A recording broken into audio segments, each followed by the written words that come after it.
Good morning. It's Wednesday, January 26th, 2022 at 9:30 a.m. and we're beginning the Budget Committee meeting for the County of Middlesex. So I'm going to call this meeting to order. And do I have any disclosure of pecuniary interest and general nature thereof? Seeing none, I will ask CAO Bill Rayburn and Cindy Howard, GM Finance and Community Services, to bring some opening remarks.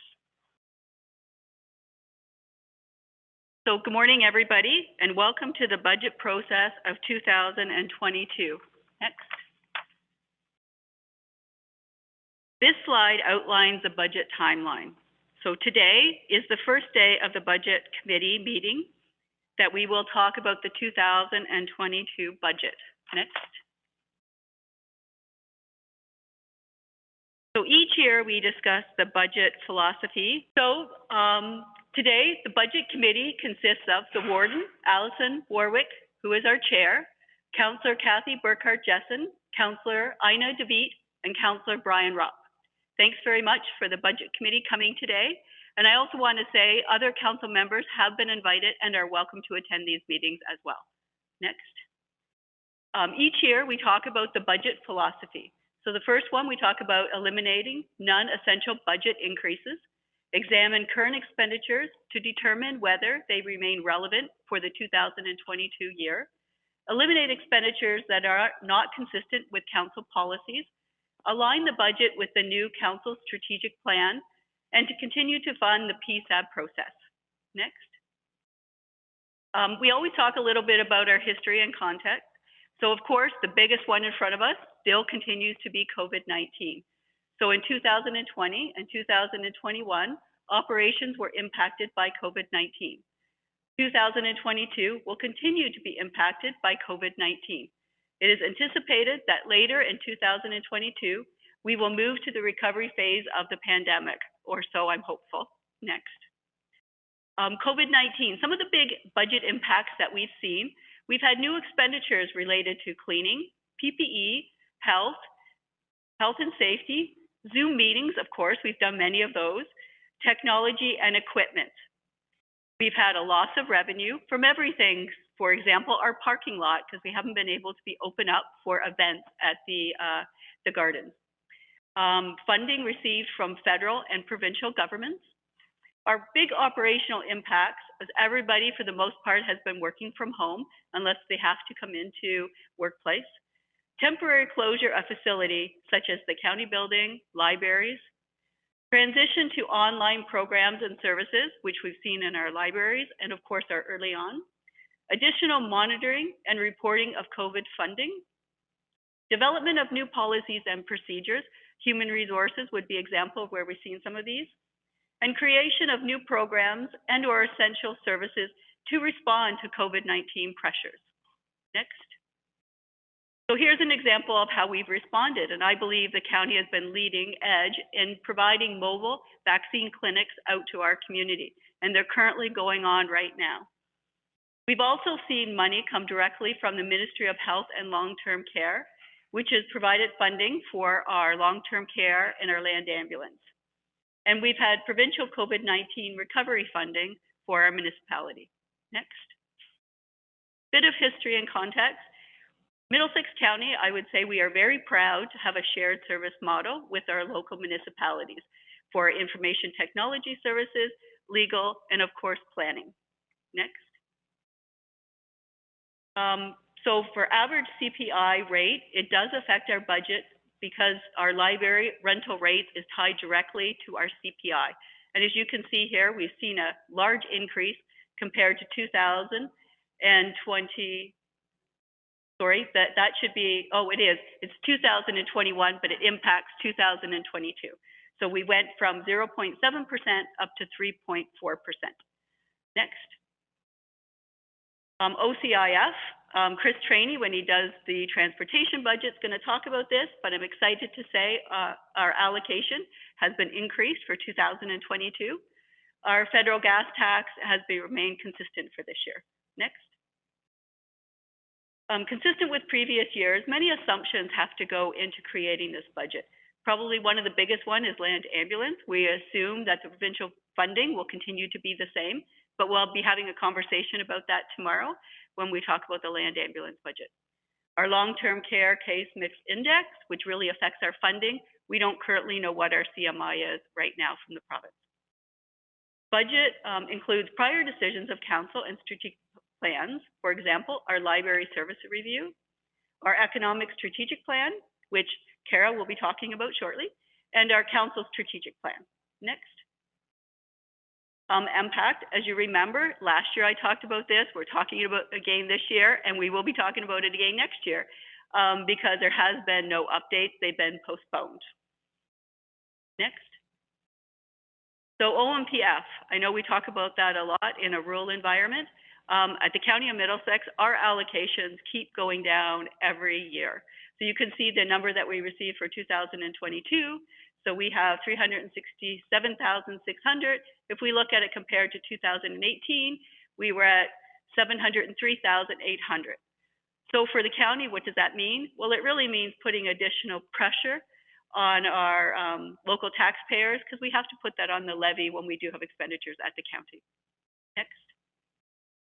Some of the budget drivers you're going to see throughout the conversations in the next couple weeks is, of course, land ambulance, social housing, new staffing, in order to align with some of our, we talked about the council strategic plan and some other strategic plans.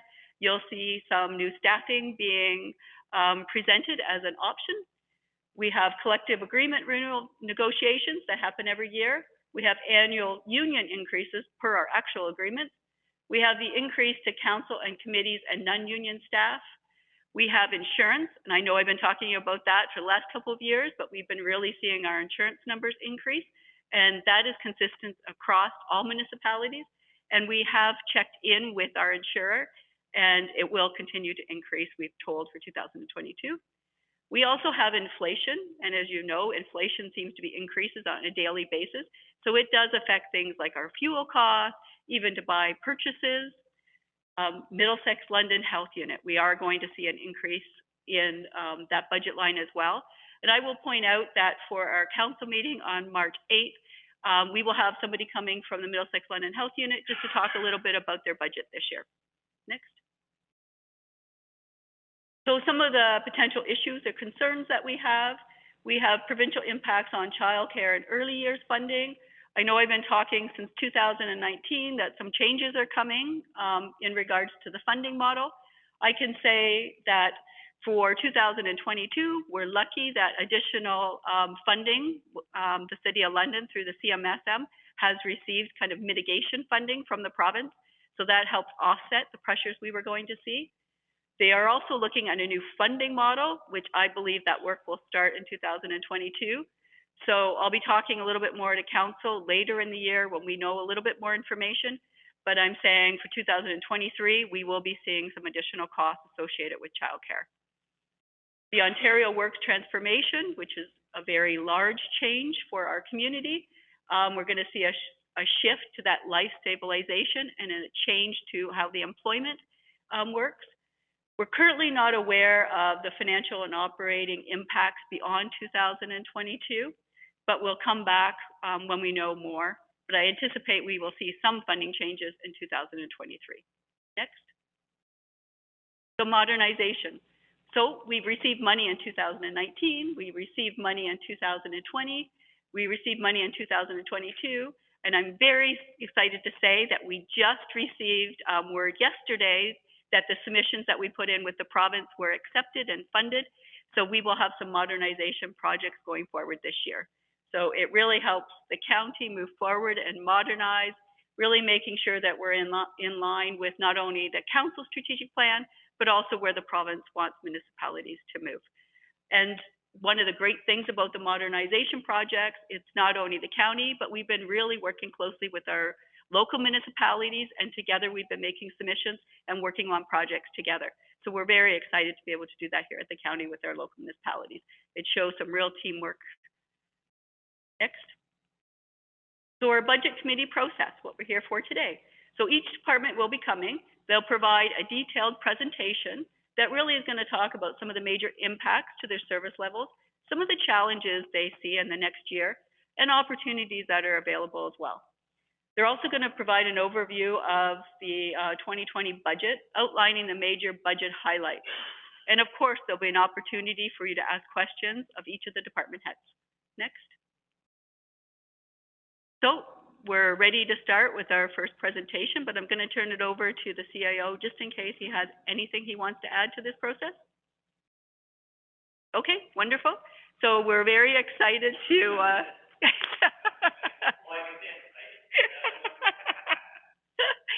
I get excited about budget. So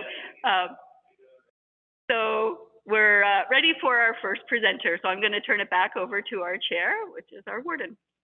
Thank you, Cindy, and thank you for that presentation.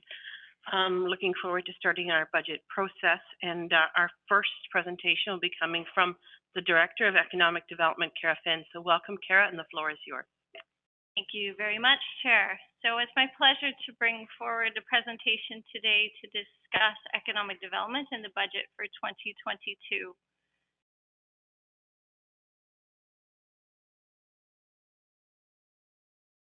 Okay, so the first slide really talks about who we are, which I know that our council members have become very astute about economic development over the course of the last few years, in particular as you've been so involved in the strategic planning process and moving forward.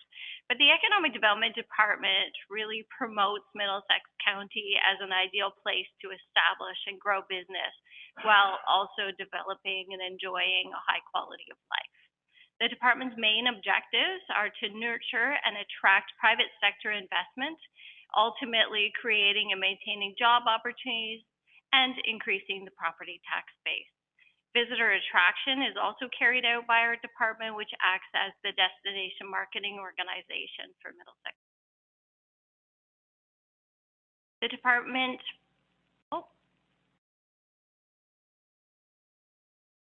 of Economic Development basically serves four main functions in its role of supporting both economic development and tourism development here in Middlesex. The first really is in respect to research and information management. The second, marketing and communications. The third, business retention. And the fourth, investment attraction. All of the initiatives within the economic development strategy really support those four main roles.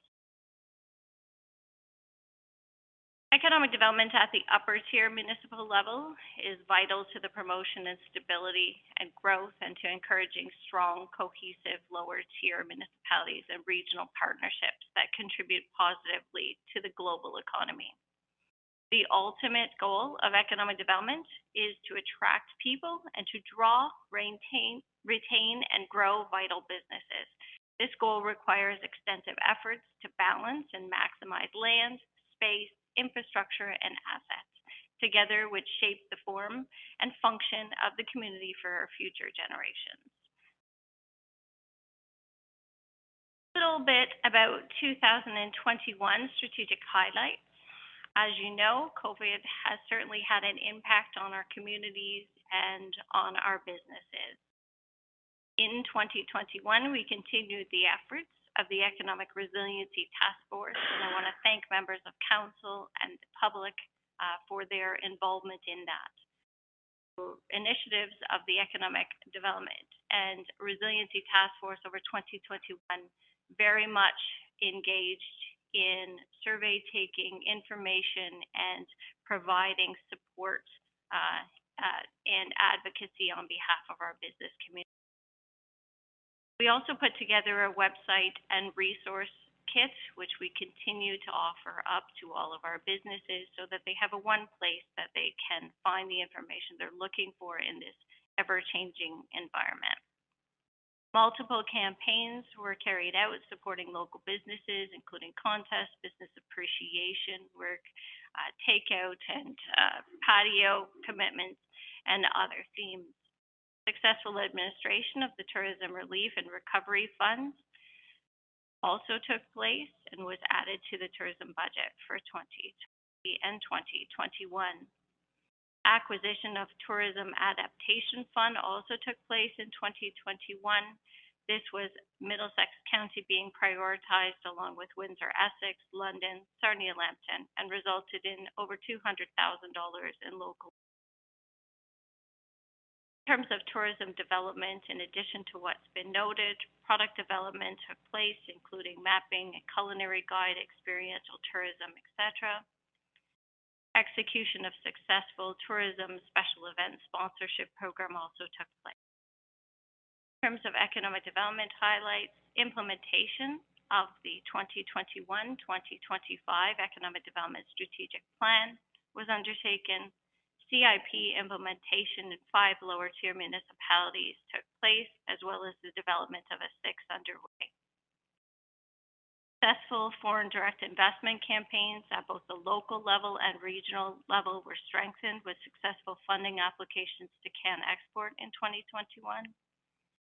Strong business retention and sector partnerships, for example, agriculture, including successful implementation of funding from OMAFRA for our From Our Hands to Our Table project last year. Workforce development remains a key focus of the Economic Development Strategic Plan. Work in Middlesex campaigns carried out in relation to the Middlesex Workforce Development Partnership, which I am pleasured to chair alongside with Cindy Howard, took place among job fairs, business profile videos, and the like. In terms of staffing, we were able to successfully receive funding from Canada Summer Jobs to bring in a full-time intern for the summer of 2021. We also carried out those initiatives included with respect to staffing in our new strategic plan to bring on a full-time economic development officer and to transition our economic development and tourism assisted.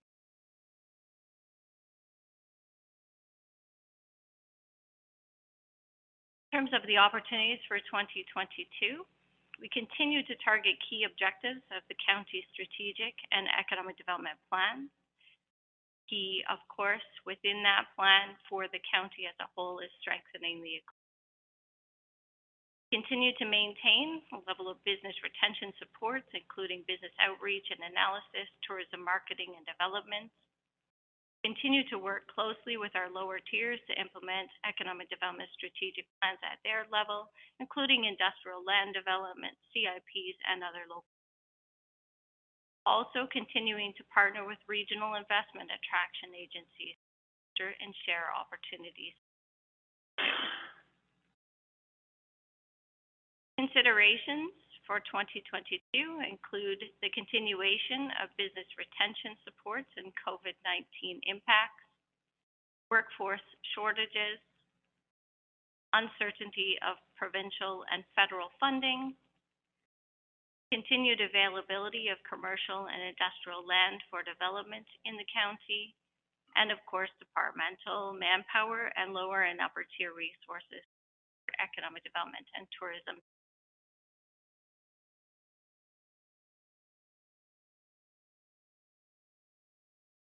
In terms of the summary of the 2022 budget, the Economic Development and Tourism budget is directly aligned with the priority objectives of the Middlesex County Strategic Plan and the 2021-25 Economic Development Strategic Plan, which call for the continuation and enhancement of tourism marketing support and the expansion of foreign direct investment and economic development services. The 2022 budget continues to emphasize business retention and new investment attraction in the wake of COVID-19. Alliance with regional investment attraction agencies is a key component, as well as supporting lower tier municipalities with their development efforts, including industrial land analysis and CIP implementation. As staffing was increased, as noted, in 2021, limited additional county resources are required in order to execute the strategic plan objectives and maintain the same level of support provided in the past year. Several provincial and federal grant applications have been made and/or confirmed in order to advance the initiatives of the Economic Development Department in 2020. An application has been made to the Tourism Relief and Recovery Fund provided for by FedDev Ontario to support small events, tourism experience development, and sustainable and accessible capital improvements for tourism operators over the An application for rural economic development funding from OMAFRA has been put forward to advance the workforce development partnership initiatives that form a significant part of our strategic plan for this next year. An application has been submitted to Canada Jobs and Growth Fund for a project that will specifically advance youth workforce development in Middlesex County over the next 2 years. Can export funding from Global Affairs Canada has been confirmed to support the department's foreign direct investment efforts in 2022. We have also been successful in securing Can export funding for the FDI efforts of the Ontario Food Cluster for this year.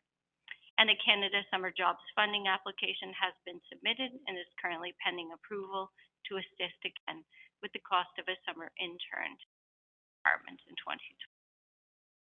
A new addition to the budget is just over $6,000, which has been added to account for the lease of 2 small staff offices in the wellness center this year. That's my presentation. I'm open to any questions you may have. Thank you. Thank you, Kara. So, any questions at this time? Go ahead, Councillor Robb. Thank you. It's just a couple of general questions. You're talking about a $200,000 financial impact. I'm wondering what are your resources you use to come up with that number? The other one was how much effort everybody's short on health. That for employees, it seems an area. Are we working quite strong? Just my general. Oh, can I ask you, Councillor Robb, through the chair, you said a $200,000 impact.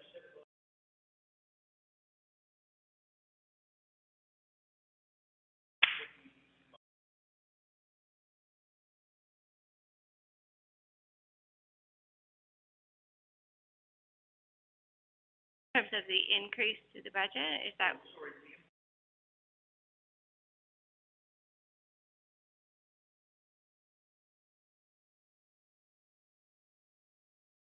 Yes. Oh, yes. Sorry. Yes, you're right. So that was actual grant money that was delivered.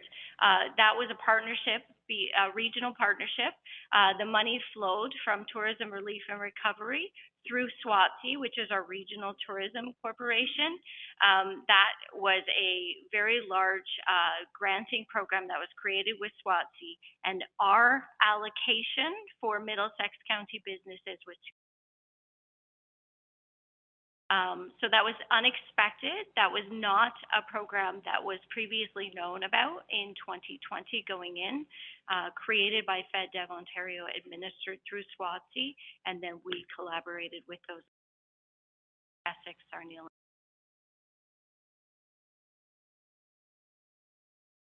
My other question was what we're doing or how we're focusing on helping to. So we have a considerable workforce strategic plan. That action plan is part of, Cindy and I chair a group called the Middlesex Workforce Development Partnership. That partnership has a barrage of stakeholders in employment support and post-secondary and secondary education. That group has their own action plan that they've developed over the course of the last few years. In previous years, we have been very successful in being able to attain funding through OMAFRA and other resources to be able to initiate some additional work within that. So this year's plan is quite comprehensive. We do have another application in that we're awaiting word on from OMAFRA. That action plan includes a number of different things. So one of the examples is the work that we would do together with the Community Futures Corporation in terms of advancing self-employment supports and that sort of thing. Other things that we have, employment roundtables or employer roundtables where we're bringing together employers throughout the community to talk about what the current issues are.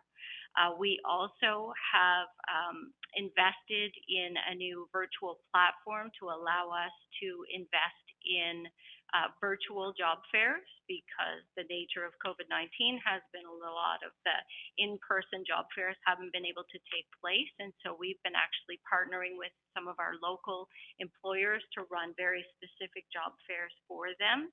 And then we also participate together in initiatives like London and Area Works. So if you've seen the Bell Media campaigns on we've had a number of our employers that have been featured on there as well. And then just yesterday, we had a stakeholder meeting. We had a wonderful group of about 35 employment and educational stakeholders. We're looking at advancing a program that would allow us to really capitalize on cooperative education, field placements, and internship opportunities at the secondary and post-secondary level on our Work in Middlesex platform. So we're garnering the support of all of those stakeholders, and we're applying for some funding. One was mentioned here, the Job and Growth Fund. We're also looking at some other funds that would help us to put that in place. That program is planned to go from April of this year until March 31st of 2020.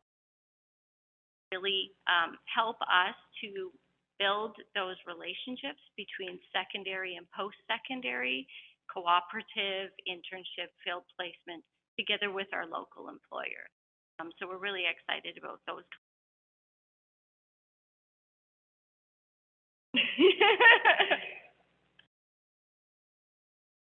Thank you. Councillor Berger? Justin? Great. Thank you. And through the chair, are we going to be going, are we going line by line after this? Or if we've got specific questions, do you want them now on the, sure, on the line?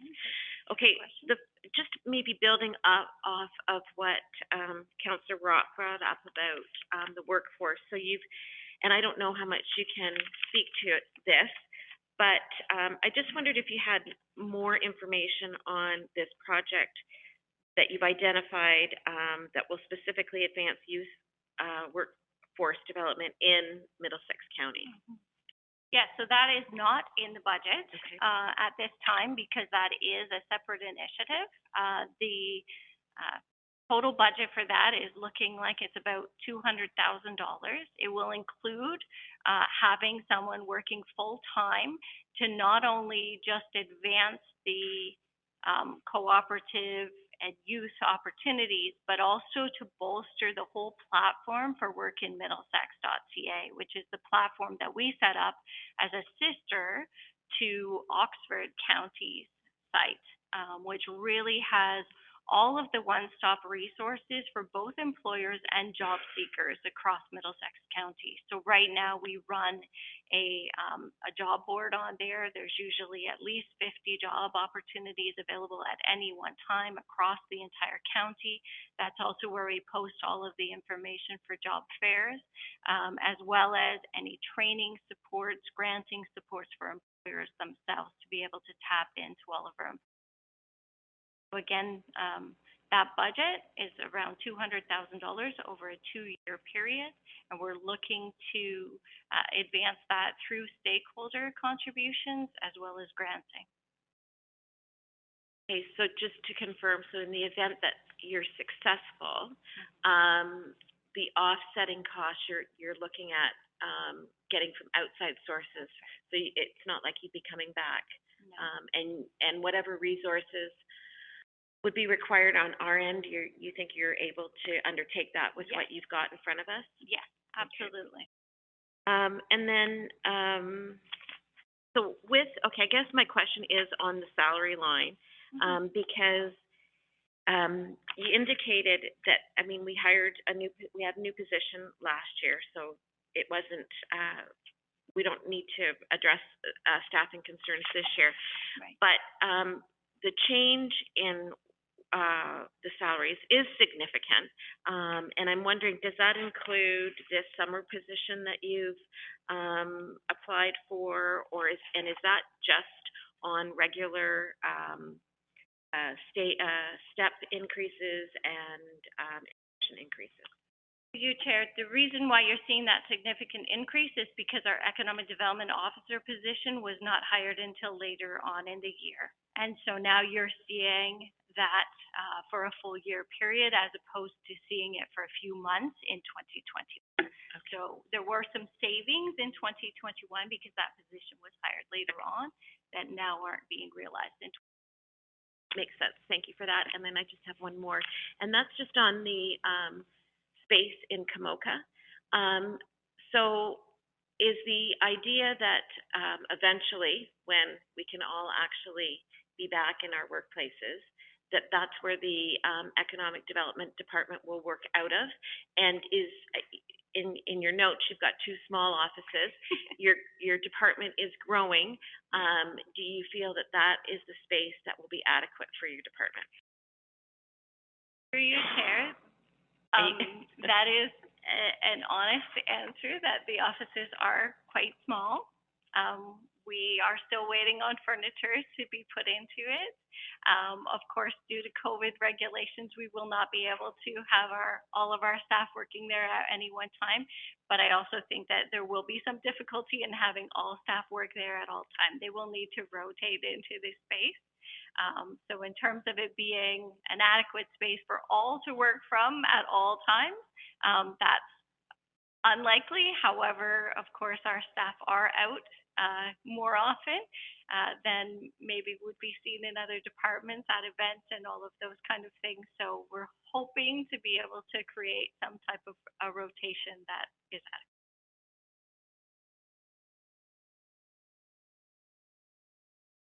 Any other questions? Go ahead, Councillor DeVete. Thank you, through to Kara. Thank you for the presentation. I was just looking at the operations section and the changes there. And when I looked at the detailed part of the in the supporting documentation, swings are very dramatic. So we have 100% increases, 100%. I wondered if you could just walk through quickly and give it's changing how you do things. But I was just looking for a bit of a more complete picture there to understand how those things changed, and then how that works into the increase overall.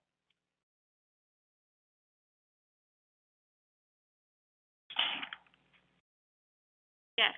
So, of course, you would have seen some savings that would have come in 2021 by nature of the way that we were able to conduct things in 2021 given COVID. So you would have seen a significant downturn in certain expenses such as travel and meeting costs.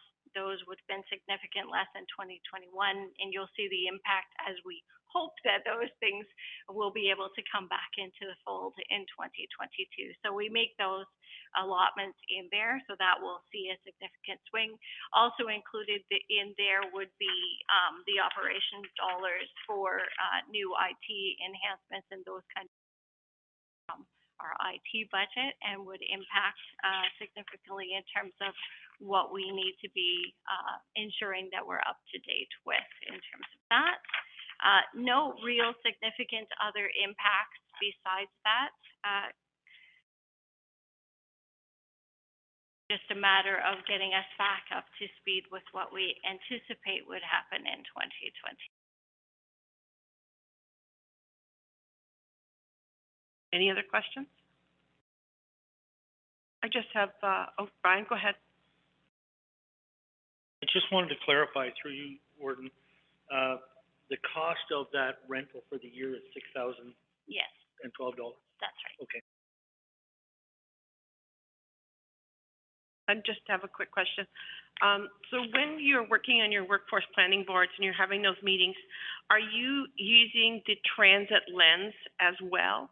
Are we looking at, saying that we're seeing a great demand at this area, and hopefully would communicate to the people that are running those transit programs that there may be an opportunity to bring somebody to a workplace, or to, look at a route and say this needs to be changed? Because I think, the idea behind the transit is that it works throughout all the departments, and that we're looking to try and, get people out to jobs in the county or bring them in. Right. Absolutely. So through you, Chair, as you know, I've gotten more involved in our community transportation program together with Cindy and Taylor over the course of the last year. We have done some integrations. Of course, we have the integration of the current system in the Job Hub, which is the London and Region Transit and Employment posting site. We also have done the analysis earlier this year with the businesses located out in the Thames Centre area where we're currently running the program to talk to them about their needs. And that conversation isn't over. That conversation continues. Of course, we've been impacted by COVID with respect to everything taking place in the transit system. Right now, we're completing the Employer One surveys. So the Employer One survey, for those of you that may not know, it's been around for a few years now. It's a collaborative regional project with our Workforce Development Board. It takes place every January. And so right now we'll be able to look at the needs of the employers from that perspective as well. And then we also have a funding application in, which you will not see on my budget because it's in other lines of our overall county budget. But we do have a funding application in to do a further analysis of needs, which would include employment and employer needs for transportation in other communities. Thank you. And it's just because lately I've been approached by media, and one of their questions is, how do we get people to know about this transit thing? So when I see, videos of to our tourist destinations and different things like that, I often wonder, is that something that could be accessed through transit and let people know if they don't have transportation that there are still opportunities for them to go out to the county? And Chair, you will have perhaps seen we just did a new marketing campaign on the buses. So we're really pleased to see both the Work in Middlesex as well as Visit Middlesex now on those buses being promoted. So we're excited to see, as restrictions lift, how we might be able to do that. And we did do a pilot project in December as well, bringing some residents who could otherwise not be accessing transportation out to one of our tourism events this year. It's exciting to be able to do that. Yeah, and I will commend you. That was an excellent way to get people to know about the opportunities that the buses provide. And partnering for projects like that is something I think it really does bring it to the forefront. So, yeah, kudos to your department for doing that.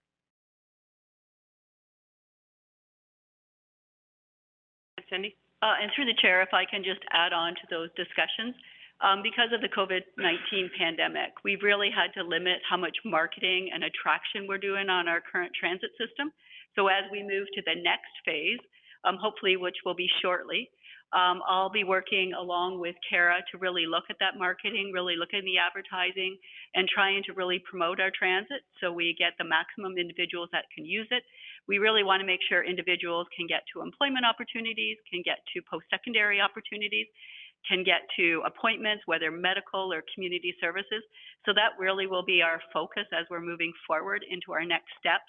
And as Kara pointed out, I asked Kara to join the community transportation team because we really wanted to see the economic development piece link in, and that link in with our employers, which is vital as we move forward, and really look at the sustainability piece as we move forward with however the provincial funding will roll out in the future. So it's really important that we get the business community engaged. And I do really appreciate the input that Kara and her department have given, especially around social media and advertising and marketing. It's been really huge, and I'm really looking forward to the next steps that we can do with it. And I'd say we're also pulled in other departments in the county as well as we go forward. So I'm thinking Chris Trainey and community transportation, probably Dirk with planning as we go forward to really make sure that we're aligning with our council strategic plan as we move forward. And I just want to say, I know quite a few transit systems use Google Transit, and I think that's something that we have to explore as well, because to be able to just go to your phone and find connections just through Google Transit into the City of London, out of the City of London is something that we need to look at too. Just through the chair, definitely that is on the agenda, and both Karen and I have already talked to Taylor about that, and she's exploring how we could connect with that already. But thanks very much for that point. Councillor Burkhart-Jessamine. Thanks, through you, Warden. Just on this, so right now, all of the funding is provided by the province, correct?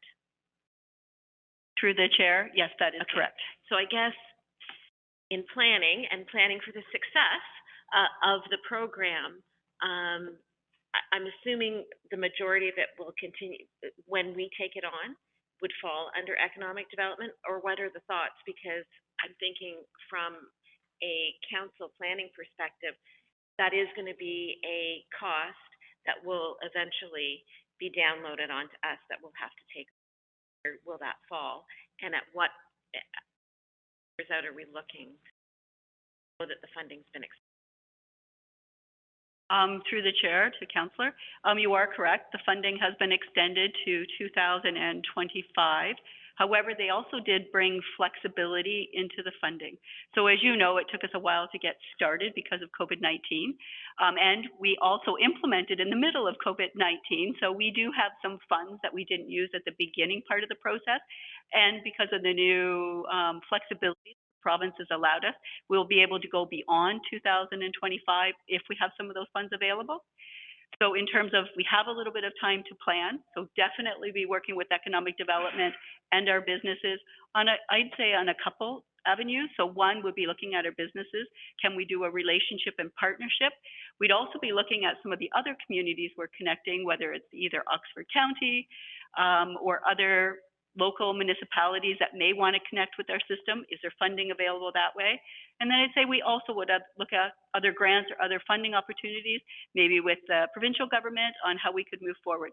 Because transit, no matter what, is vital to our community. We've been hearing about transit for years, that we have a gap in our community transit, public transit. And I'd say even as we're seeing our community grow, and our communities are growing very fast, we're seeing individuals come from other communities and they've had public transit. So now they're asking us for public transit. So we really have to be able to respond to our current residents and our new residents that are coming, and the attraction piece for our county as well. So transit is very important. And I do believe as we go forward, there really should be a provincial connection to that. So it's up to us to really kind of reach out to see what that would look like and advocate and work together. just, can I follow up? So just on that, I guess, and I mean, those are all, you know, exciting initiatives and thinking, you know, big picture and everything. But I guess the piece that I still don't want to be lost on council is that there will be an expectation that council, that we will have to invest in this to keep it going. And to the advocacy point, then I would suggest, you know, I can speak personally from my own community, having advocated for how many years for a piece of infrastructure, also for investment in the arena and community center, that doesn't happen overnight. So, you know, when we're going to Roma, when we're going to Good Roads, when we're going to AMO, when we're having those opportunities to have delegations, then transportation is always part of that discussion. Councillor DeVete. Thank you. On the same note, without repeating all of the points that have been made, the only other things I want to mention is attraction is key, yes, but transportation is foundational to retention. It's one thing to bring people in and then have them find out that bad fit. And I've just been following some of the literature and research and so forth in some of the more rural areas of Ontario. That retention piece is often very tied to transportation and feasibility of work and home. And I mean, the home piece is another conversation as well. But and the other part is, as I was saying, this is a provincial issue in rural Ontario. We'll be lining up with everybody else at the provincial door to get money. So I think Councillor Burkhart-Jesson's comments about thinking ahead is key, because we'll just be one small voice in a howl when this whole sort of test phase changes and that funding dries up and we have to be ready to go. I think a long-term plan is needed. I think we need to look at it now, and I think partnerships will be critical. So we can't ignore, for example, our connections. One thing to handle the rural piece, we also have to make sure that we can connect with the city or Sarnia or Woodstock, like all of those inter-county connections and intercity. So we're at a budget meeting, not a transportation meeting. I'll stop now then. Thank you. Thank you. And then just again, just to reiterate, like I think the transit piece goes through every department.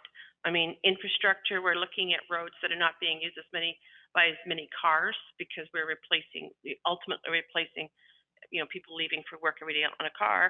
And then we're also looking environmentally, when you look at the emission issues, when we're working on a cleaner way of transportation, it affects every department. So I think it's something that we really need to keep working hard and incorporating to every department.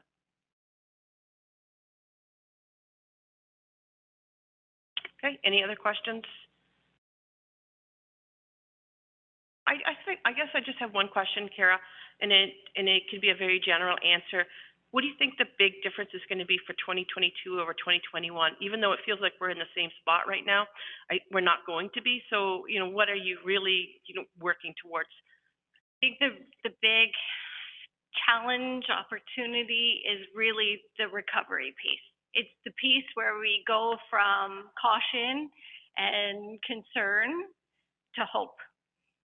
And with that comes certain challenges. It comes the continued challenge of land availability. It comes the continued challenge, only exacerbated, of the labor shortage that we have in place already.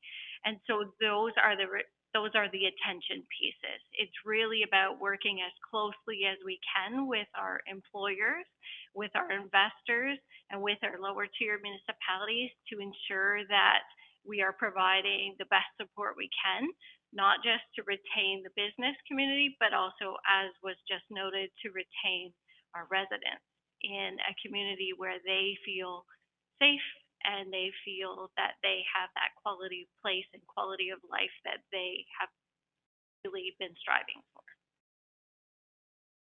Okay, thank you. Any other questions? Just a comment, if I may, and I think the other side of that is, I find that our residents and the people in the county more and more want to improve communications. And Zoom and all these other things have been actually enlighten people to see what's going on at council meetings and today at a budget meeting. And I think economic development is going to be a key part in working with the lower tiers as well and other levels of government to get that message out to people.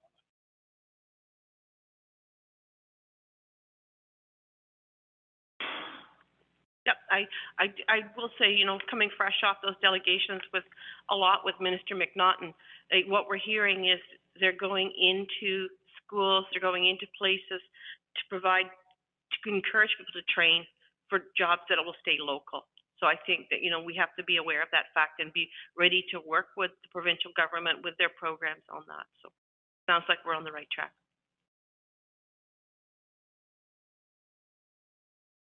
Okay, so that concludes your presentation today, Kara. Thank you. Thank you, Chair. And Cindy, did you have a question for me? You look like you want to ask me something. I was going to say, did you want just like a 2-minute break as we get our next presenter ready? I'm okay, but I mean, like, if it's going to take Lindsay 2 minutes to get over from there to there, I'm happy to wait.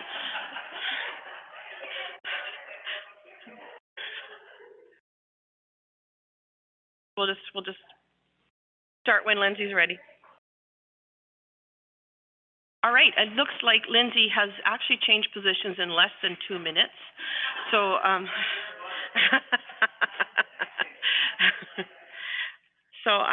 if you're ready, Lindsay, we're going to go ahead with the library presentation. Great. And thank you for the opportunity to present to you today. So, just as Greg gets the presentation up there. Oh, there we go. So yeah, for sure. But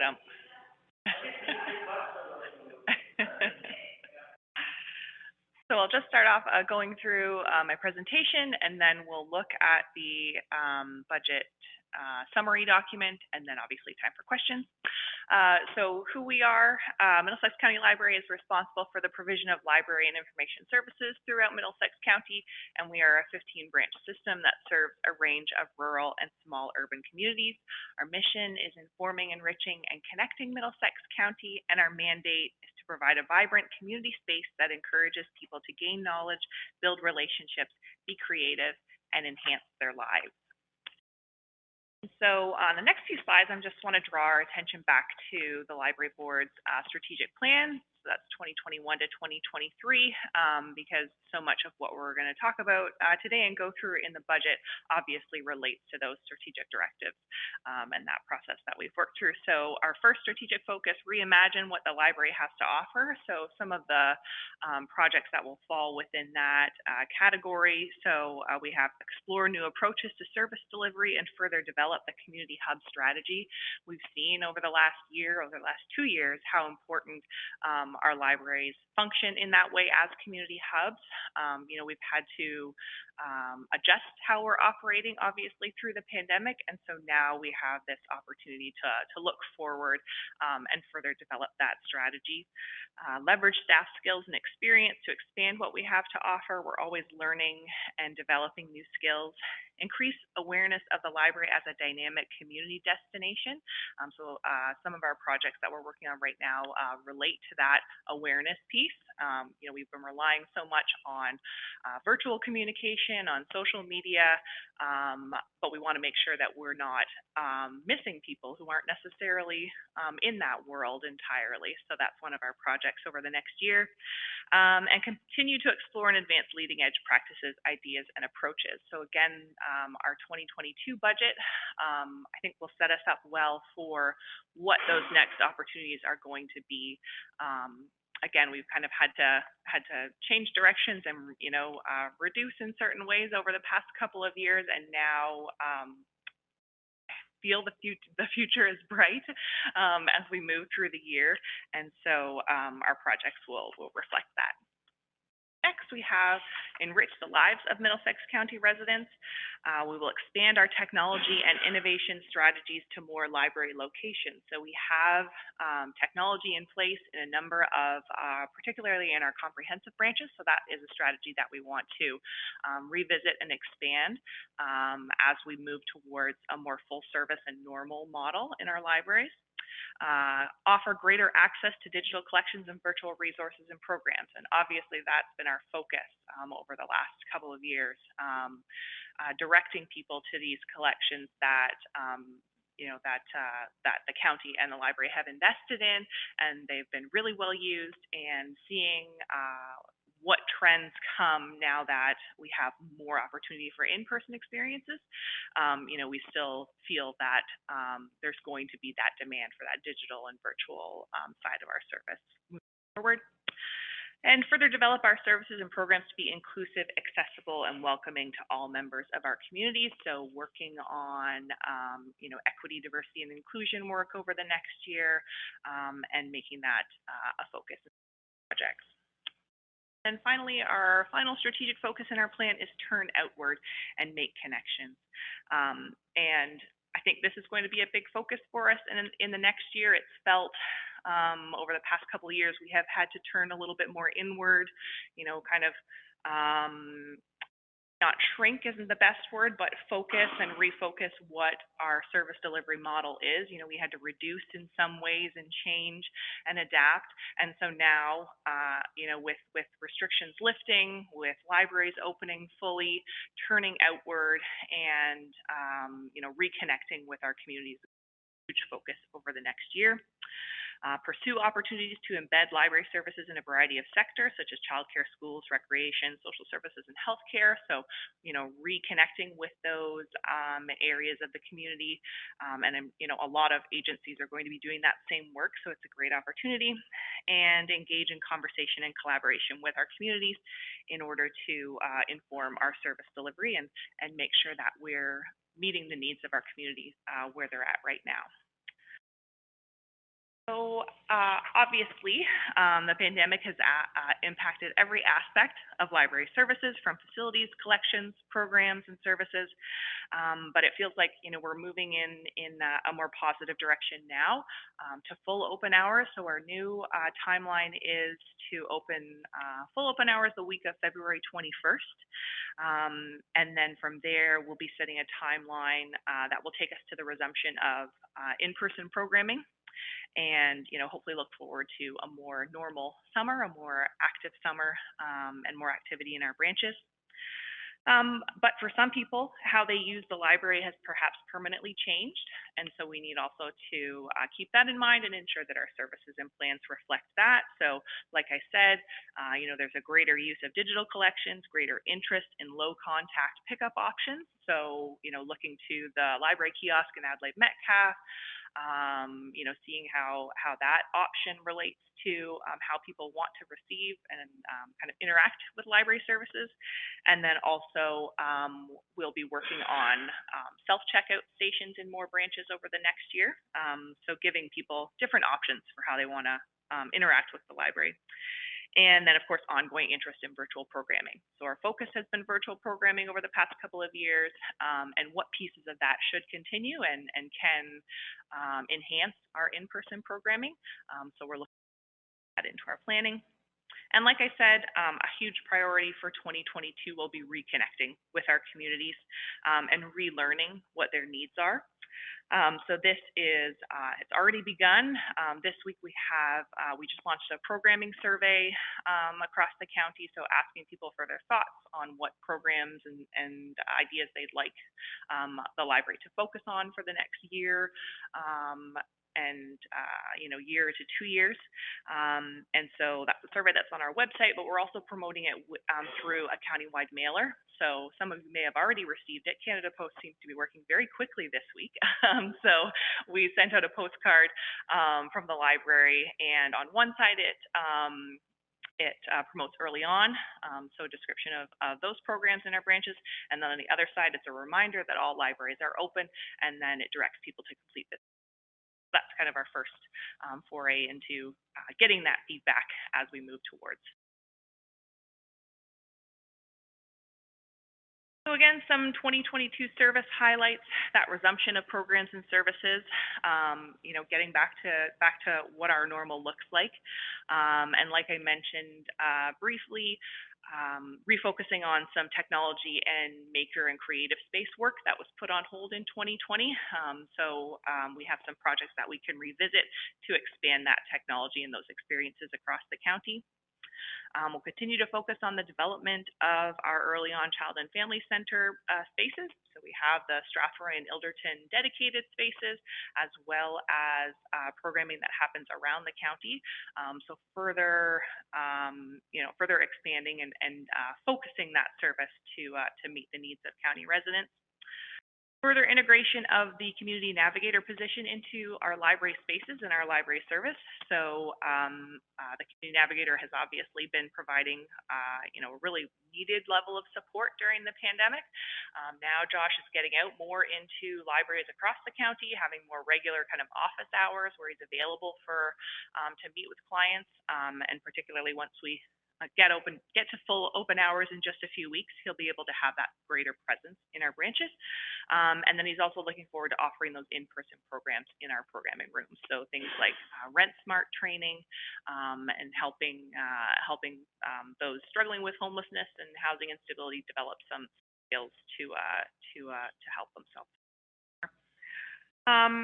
Continued execution of our Rfid project. So this began in 2021, and a number of elements are still to come. So pieces of that we worked on in 2021 would be the library kiosk in Adelaide Metcalfe. It is driven by that Rfid technology, as well our plan for installing new self-checkout stations at 6 branches.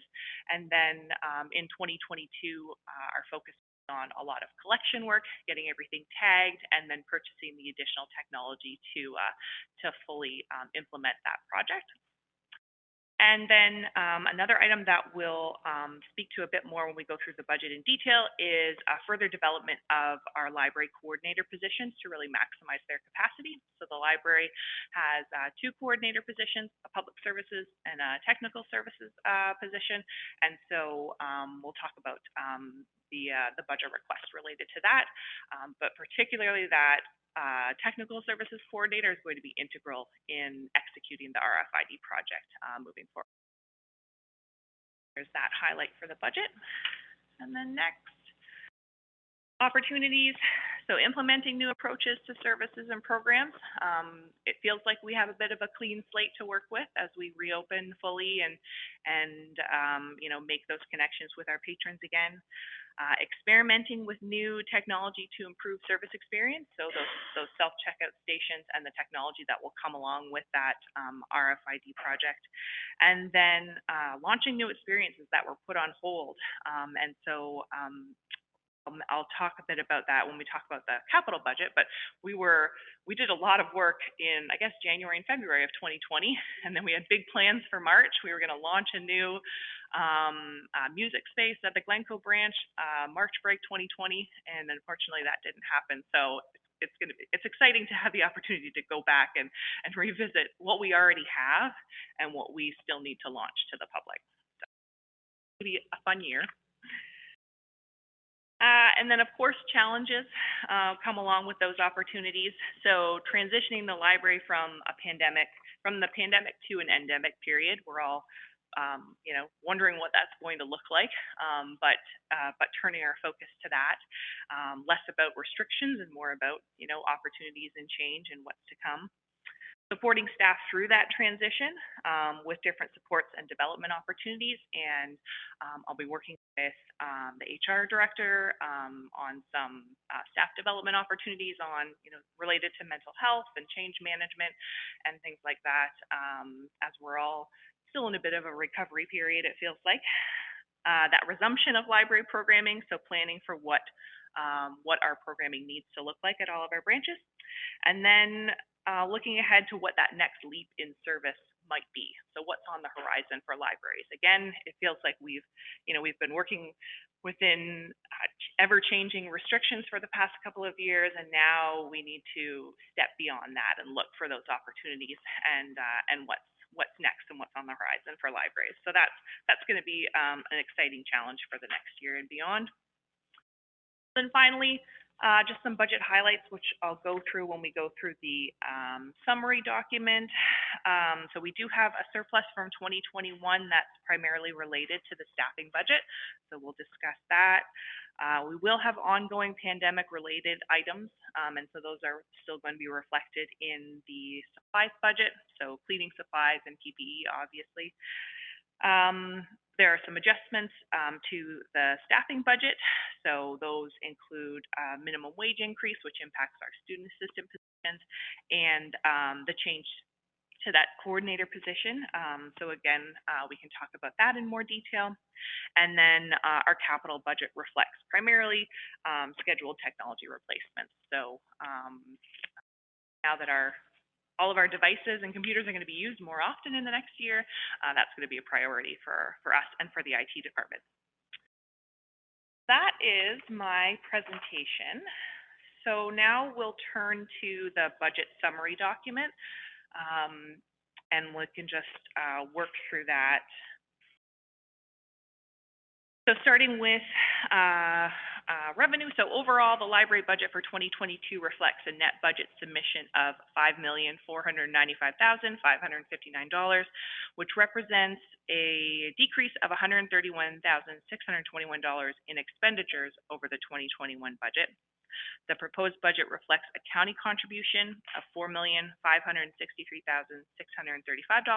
which represents an increase of $232,002, or approximately 5% increase. So you'll see, so that's the top line there of revenue. Next, we have the library's provincial operating grant. No change to that. So that's the money that we receive from the province every year, $134,047.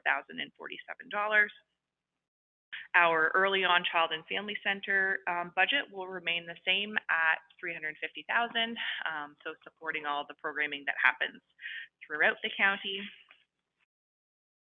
Next line, we have the social services revenue. So a transfer from social services department. So you'll see that it's an increase of $17,377 over 2021. This reflects a full year of funding for the community navigator position. So that comes from the community homelessness prevention. I'm chippy. It's the acronym. I always forget what the I means. Initiative, that's it. It's one of those. So that is how that position is funded, and then the remaining funds are as rent for using the offices in our library spaces. So that is that revenue line. Next, we have our donations and fundraising, which we've kept, we've maintained the same amount for the 2022 budget of $6,000, anticipating that level of donations moving forward. Next, we have our fines and loss books. So we have put in a revenue budget of $10,000. That would be a $6,000 increase over 2021. Throughout the pandemic, we have reduced how we're collecting fines, recognizing that our branches aren't fully open. It's not easy for some people to get into branches, so we haven't been enforcing our fine policy. That will change once we're open for full hours. So we'll get back up to a more regular anticipated revenue there. Other revenue, this relates primarily to printing and photocopying, especially in our comprehensive branches where a lot of that work happens. And so we anticipate a revenue of $8,000, again, an increase over what we anticipated in 2020. And then finally, we have the surplus from 2021. So estimating that at $300,000.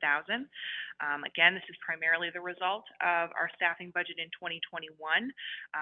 In 2021, we did budget for 1 quarter of reduced service level and then anticipated 3 quarters of regular service.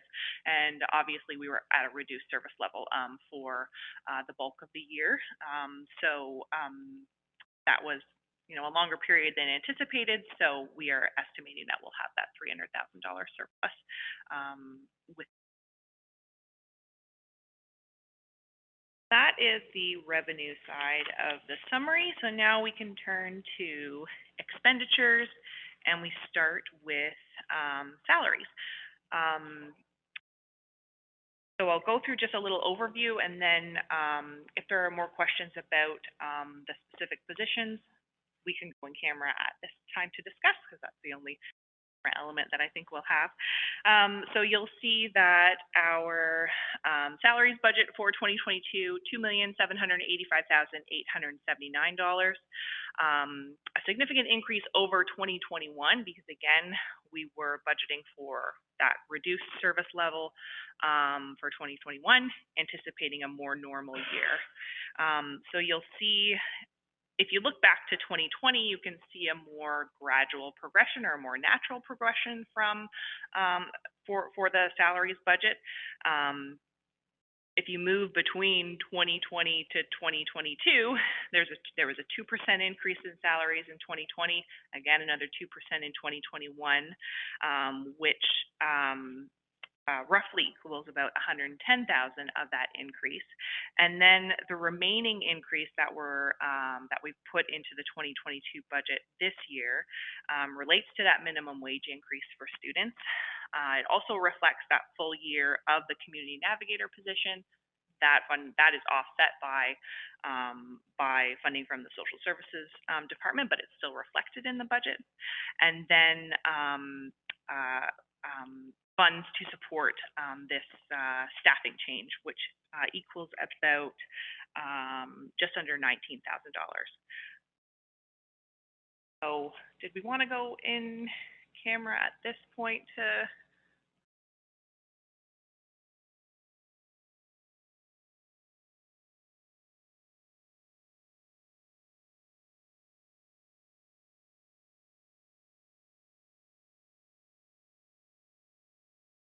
I think it's just the increase that's in the staffing budget is to support changes to that coordinator position. It's really removing branch supervisor responsibilities, consolidating those into a new full-time position. So it requires the addition of about 15 hours a week to create that new full-time position, as well as the benefits that go along with it, to then allow us to maximize the coordinator position. That's but I'm happy to answer any questions about it.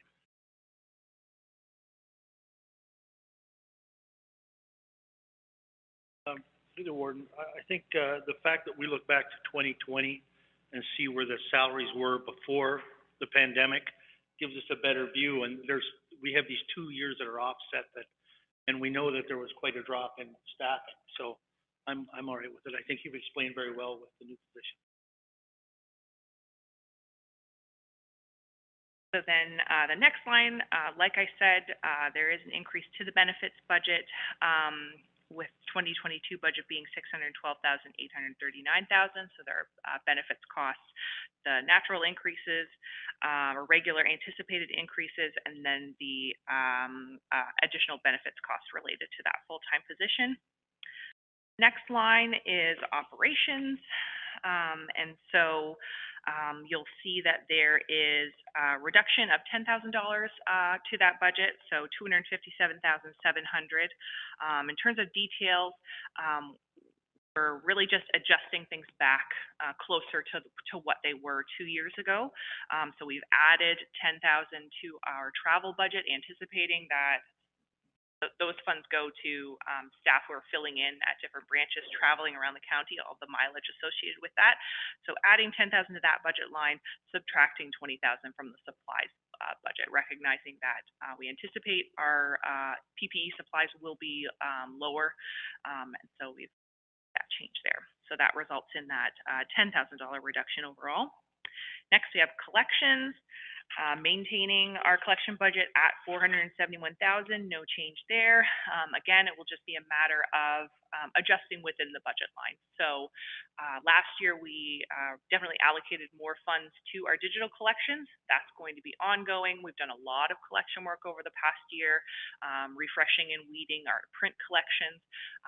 So through this process, we'll be able to really maintain both of those collections within that $471,000. Next is branch development. So again, maintaining that budget at $60,000, no change there. So that budget is divided into two aspects. Purchase of services, we have that at $15,000. That's to support programming, things like paying for author visits and entertainers and things like that. Branch development are those kind of smaller refurbishment projects, purchases that come up during the year, steam cleaning of furniture, all of those details that we need to do for all of our branches. So we can accomplish that within the $60,000 there. Next is rent, and you'll see an increase there to $714,990. So that increase is based on the projected CPI. Next, automation, maintaining that at $129,091. This budget reflects annual costs related to the library's service software, other software used by staff, and licensing and things related to all the technology that's in our branches, and then, buying computer peripherals, funds for cabling projects and IT work like that. So maintaining the same budget for 2022. Next line is our capital budget. So we have a request of $154,760. Within that, it's so you'll see at the bottom of the budget summary, we have $10,000 for new computer hardware. That's going to be the technology that we're looking at for branch programming.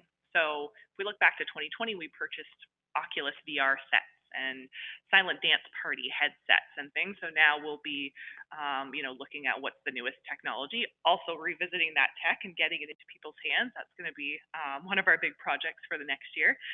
But that $10,000 will support that technology, which will allow us to offer programming across the county.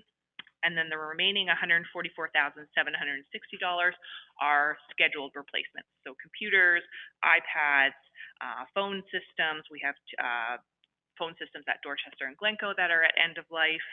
And then support for our ongoing Wi-Fi hotspot lending program.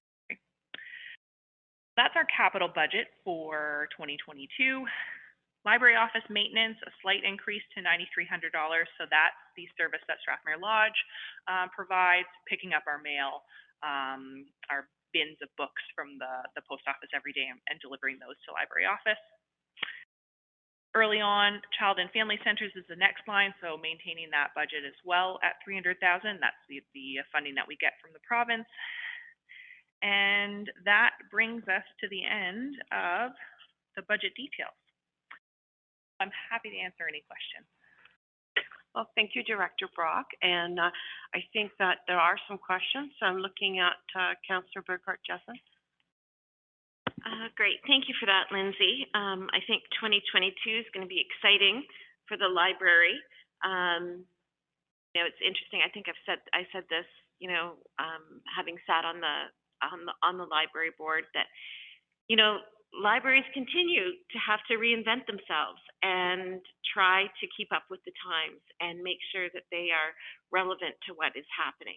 And I certainly congratulate you and your team for it out the last 2 years and, making the best of the situation. I know that our communities still have valued whatever service you've been able to offer. So congratulations to everybody there, because I think you've just done a fantastic job, and I certainly look forward to when the doors open fully and, what else you can do. I just have a question on the rent line, because in your budget summary document, you indicate that the rents should be going up by CPI 3.5%. But then on the budget page, on the line by line page, you've only allocated a 2.1%. So I don't know what I'm missing there. And I was just doing that math again before we started here. That's the number that I received from Treasury. So what I'll go back and just confirm that with EWA, just to make sure that that it is the appropriate CPI increase and what we. Yeah, I apologize for that. I'll get that answer and I'll. And not to put any pressure, just I know I think many municipalities have already passed their budget. We're supposed to next week, so just as. Absolutely. Actually, through the chair, I can confirm that. So when I did my opening comments, I talked about CPI. I believe it's now at 3.4. So that is the confirmed number, because we have to wait for the final numbers to come in. So we will go back and talk to Lindsay and adjust if we need to the budget. And then I'll make sure I give that message out to all the local municipalities what the CPI rate is.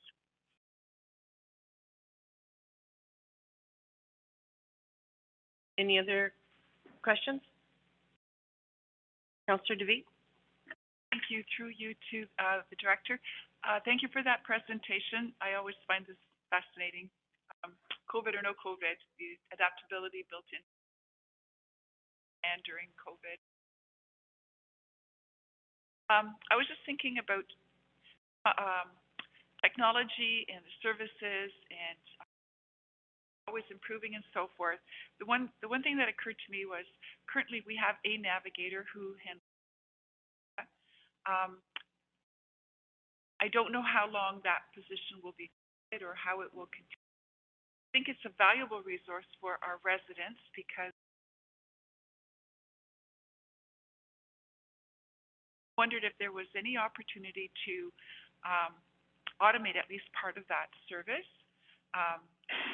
And I'm thinking of examples in other industries, data pieces that come together, an intelligence system that gives direction to a user based on certain kinds of relationships. And without But I'm just thinking, I'd hate to see this disappear. And I also wonder about the volume of work, given how people have put up with things and the issues that have arisen as 19. I'm not familiar with how that workload has increased for the navigator, but I would imagine there's a lot of demand for that. So I think the value add from the navigator comes from the personal and specialties, maybe a piece of basic automated. I'm just putting it out. Absolutely, through the chair to the councillor. So the community navigator position is funded fully through the end of the year, and of course, there is the recognizing the need. Next year we'll be hoping to extend it and then maintain that service in whatever way we can. And absolutely, so much of Josh's work is so one-on-one. It is very in-depth. It is walking people through forms and processes, and everyone's needs are so very individualized service. So finding that balance with some sort of tool that can, like you say, help guide people at least through initial steps will definitely be part of that discussion. One of the projects that we're also working on the library side, and as well with early on, is our community connector project. So right now that focuses on our 0 to 6 supports for families and children, but it's connecting them with service partners and programs. We have a platform that we're using, an online platform that all library staff have access to, where it's like a repository of frequently asked questions and contact information and things like that. So I can really see that project developing to meet some of the needs and connect with this with our navigator project as well, and really expand beyond that 0 to 6 age group. So yeah, absolutely.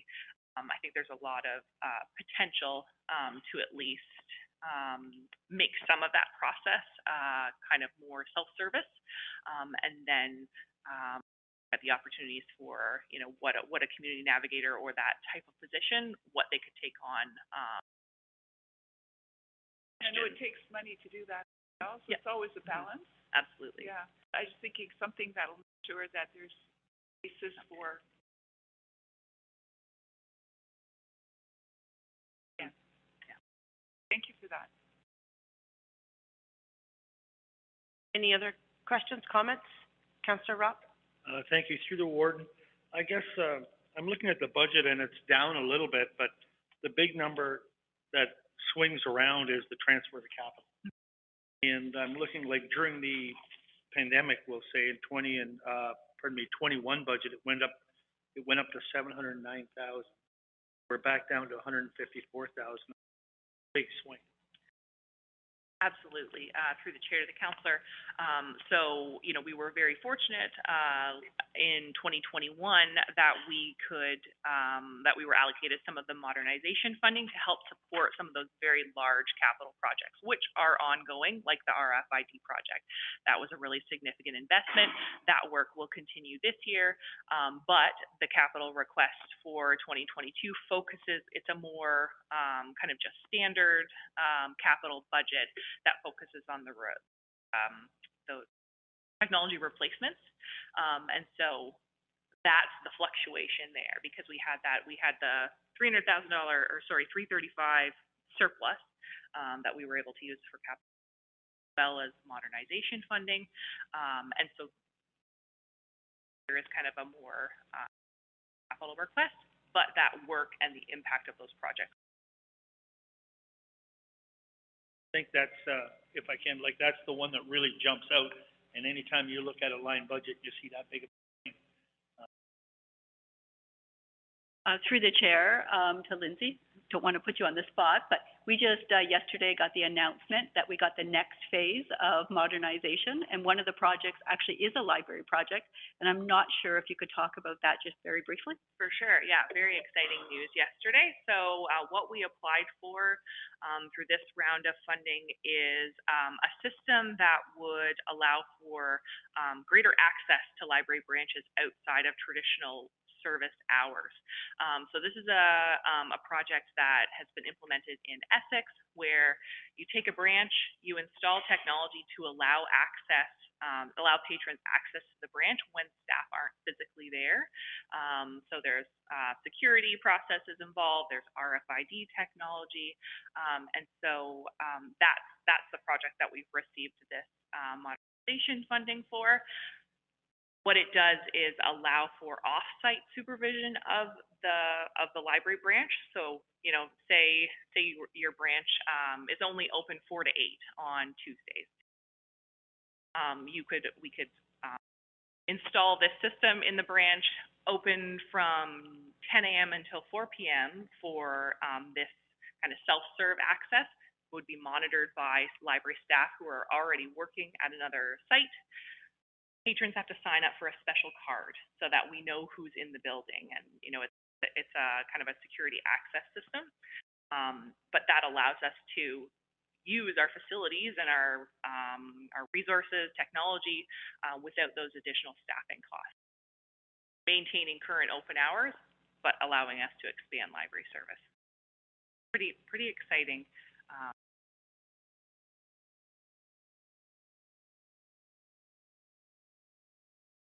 Any other comments, questions? Through the chair, back to you, Lindsay.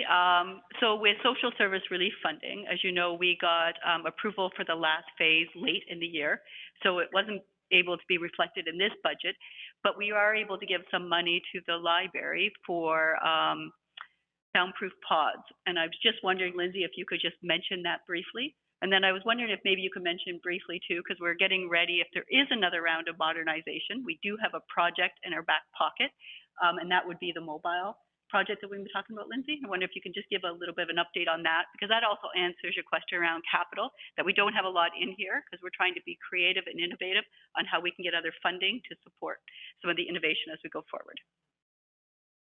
So through the chair, so the soundproof pods project, we'll be getting, I think it's $100,000 to support purchasing these units. So we're looking at different quotes from a few vendors, and basically that will allow us to create that confidential private meeting space in those library branches that don't already have offices, and allow for people to come into the library. Some of the units they're almost shaped like a telephone booth. Some of them are larger where you can have like 2 to 4 people sitting in them. They're equipped with technology, so there's a screen, video conferencing technology, so that you can have a physical in-person meeting there, or someone could just come to the library and connect virtually with someone, like a service partner, staff from the county, all those opportunities possible within those soundproof pods. So that will be coming over the next couple months. We're just finalizing what branches physically can accommodate these units, and then where the need is in terms of space in the different communities. So that's soundproof pods. And then, as Cindy mentioned, we have an idea for a mobile kind of programming and makerspace unit, which we did one funding application. Now it's got to be almost a year and a half ago, I think, that we're still waiting to hear back on, but looking for other opportunities as well. So basically, it would be like a small bus or trailer type vehicle, and you outfit it with the technology that not every branch can accommodate, right? Because we have small spaces. And so creating this mobile unit allows us to meet a lot of those projects that we talk about in our strategic plan, turning outward, making connections to communities where that technology doesn't exist. You can equip them with a Wi-Fi hub. It becomes like a roving hotspot. It's an opportunity to in community events, which hopefully this summer we're going to see a lot more of those. So it's an outreach vehicle, and also there's potential to align with early on programming as well. We've had a lot of success with pop-up programs over the past 3 or 4 years. So that's one of the projects that we'll be developing and looking for that outside funding for as well.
No, I mean, I grew up on the bookmobile system from London Public Library. I mean, you know, Westmount didn't have a library for years, and that was like the highlight was when the bookmobile came.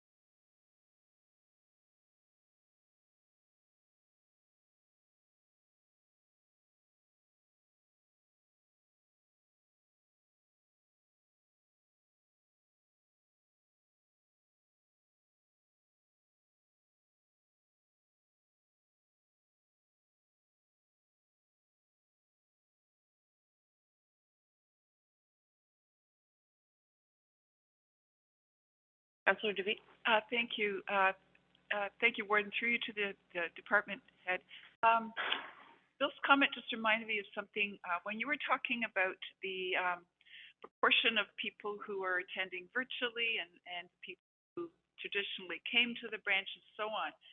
And this reason I thought of, all comes together actually. We're talking also about surveys. I think that was the part where it dawned on me that I need to ask this. We have, can you tell how many people use A, B, C, A and B, A, C, F? And so if we know that, I was thinking to myself, I'm not sure that usage of the library per capita went down. Like the audience didn't get smaller. In fact, I think it might have become broader during COVID. Maybe who didn't always take their kids to. I don't think they're going to be lost. I think we may have a population, and there'll be heavy users, A, B, and C, and there'll be light users who use E or G.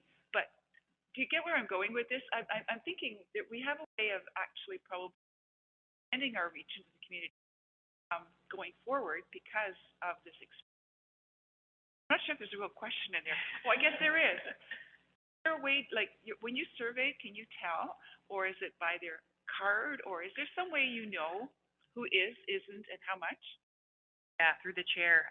That's definitely part of our survey, and it's a challenge to capture that information, and especially to capture it in our virtual statistics and things that we have been tracking. But we ask people, what is your home branch?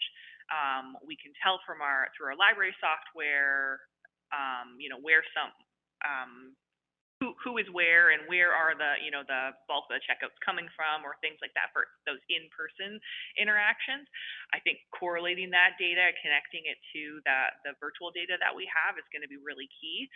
Also, some of our survey questions are, you know, what do you participate in? Is it virtual? Is it in person? Is it both? Like trying to capture that hybrid info. But I also think that in these outreach activities, talking to people one-on-one, like that, through those conversations, I think you will be able to gather a lot of data as well, kind of really specific that our current systems can't capture. But it's definitely something that we're looking at and trying to improve. I was thinking too, it was a few years ago that Lambton County did their cultural survey. Mm-hmm. And one of the things that was really interesting to me was that I think there were quilters in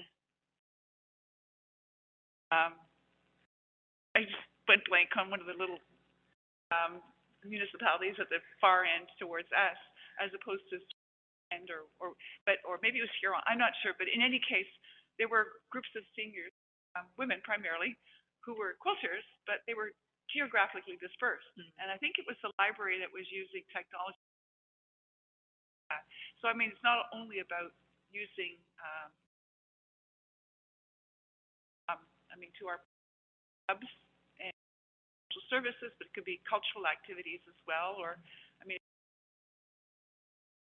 I don't know, yeah. But anyways, yeah, I think that's a good track. I think you're on a great track here. This is just the way we should be reaching out. Any other comments?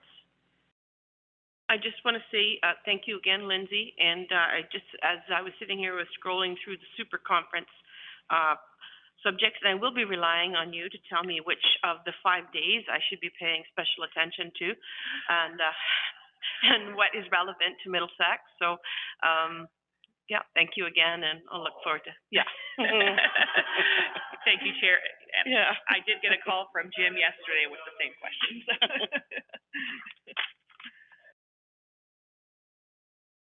All right. There'll be a lot of snacks by the looks of it, yeah. All right, well, thank you. And, do we want a 2-minute break, guys, or are we okay? Okay. Yeah, 2-minute break.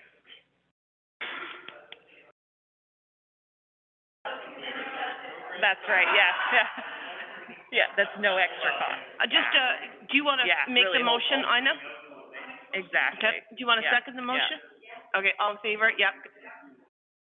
Okay, it looks like we're ready to resume. And we're now moving on to the Information Technology Services, and it looks like we have the manager of IT here, Chris Bailey. Welcome. Thank you. Through the chair, I'm going to start with a PowerPoint presentation, go over a few things, and then we can get into the proposed budget afterwards. So just a brief overview of who we are. Information Technology Services is responsible for the planning, management, and support of county's information technology.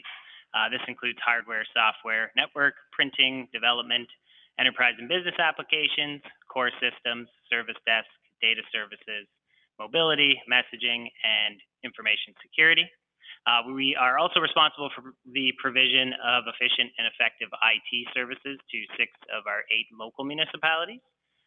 We're continuing to evolve each year due to an identified need across all of our business units to provide more modern IT services, which includes things like business analysis, data analytics, process automation, and one really big focus, as always this year, is enhanced cybersecurity efforts. ITS provides high-quality, efficient, and effective services to each of the county and the supported local municipality service areas. Some of the focuses, again, are cybersecurity programs, which include education, detection, containment, and response, IT asset management programs, disaster recovery and business continuity, IT consolidation, broadband coordination, including community engagement, and digital transformation and municipal modernization. Why we do what we do is to provide a reliable and scalable IT infrastructure to effectively and efficiently deliver municipal services. ITS also plays an important role in the transformation of the county and local municipal services towards modern digital platforms, which enable municipalities to be more efficient and effective. Municipalities require capacity to deliver their services through transformation and modernization. We're continuing to build the capacity to help municipalities focus on the tougher community questions. So starting off here, just going to get into some numbers in terms of projects. We are seeing continued rise in projects every year. 2022 is seeing a lot of large projects that are really focused on the county paramedic service, lodge, and library. Some of these projects include brand new server storage and backup infrastructure. This is funded through the PSAB Reserve Fund, Microsoft 365 for all users, new cybersecurity related enhancements, as well as new firewalls and network configurations for all of our library branches and paramedic stations. Next up is just a look at tickets. Although you do see a small increase here from 2020 to 2021, the major reason for that is directly related to COVID. Work from home measures and preparing multiple locations for remote work increased our ticket count exponentially in 2020. Had the pandemic not hit when it did, I think the number would be more gradual here, but that's why you see such a big jump between 2019 and 2020, and then a smaller jump between 2020 and 2021. COVID-19 continued impact. Cybersecurity and working from home is a huge focus for us, ensuring that people are able to work securely and safely from home on different networks. We definitely lose a little bit of control when people are working from home, but we've been able to mitigate those risks by providing the appropriate security software on the computers that we're deploying. Shifting to hybrid council meetings has been a big focus across all locations. We are continuing deployment and support for virtual meeting platforms. I don't think those are going anywhere anytime soon, so we continue doing that. And then again, supporting home network configurations for us has been a bit of a challenge, not only from a security perspective, but just in terms of connection speeds, people wanting support on their home printers, home network devices, things like that. It's definitely brought a new element, I'll say, towards our support services, and it's definitely related to COVID-19. Some service highlights next. We're moving into the 5th year of our IT service agreements with the local municipalities. Hand in hand with those is the SOW process. This process ensures that local versus county impact is accounted for, and I'll discuss that process a little bit more in my next slide. The modernization program actually got some great news yesterday.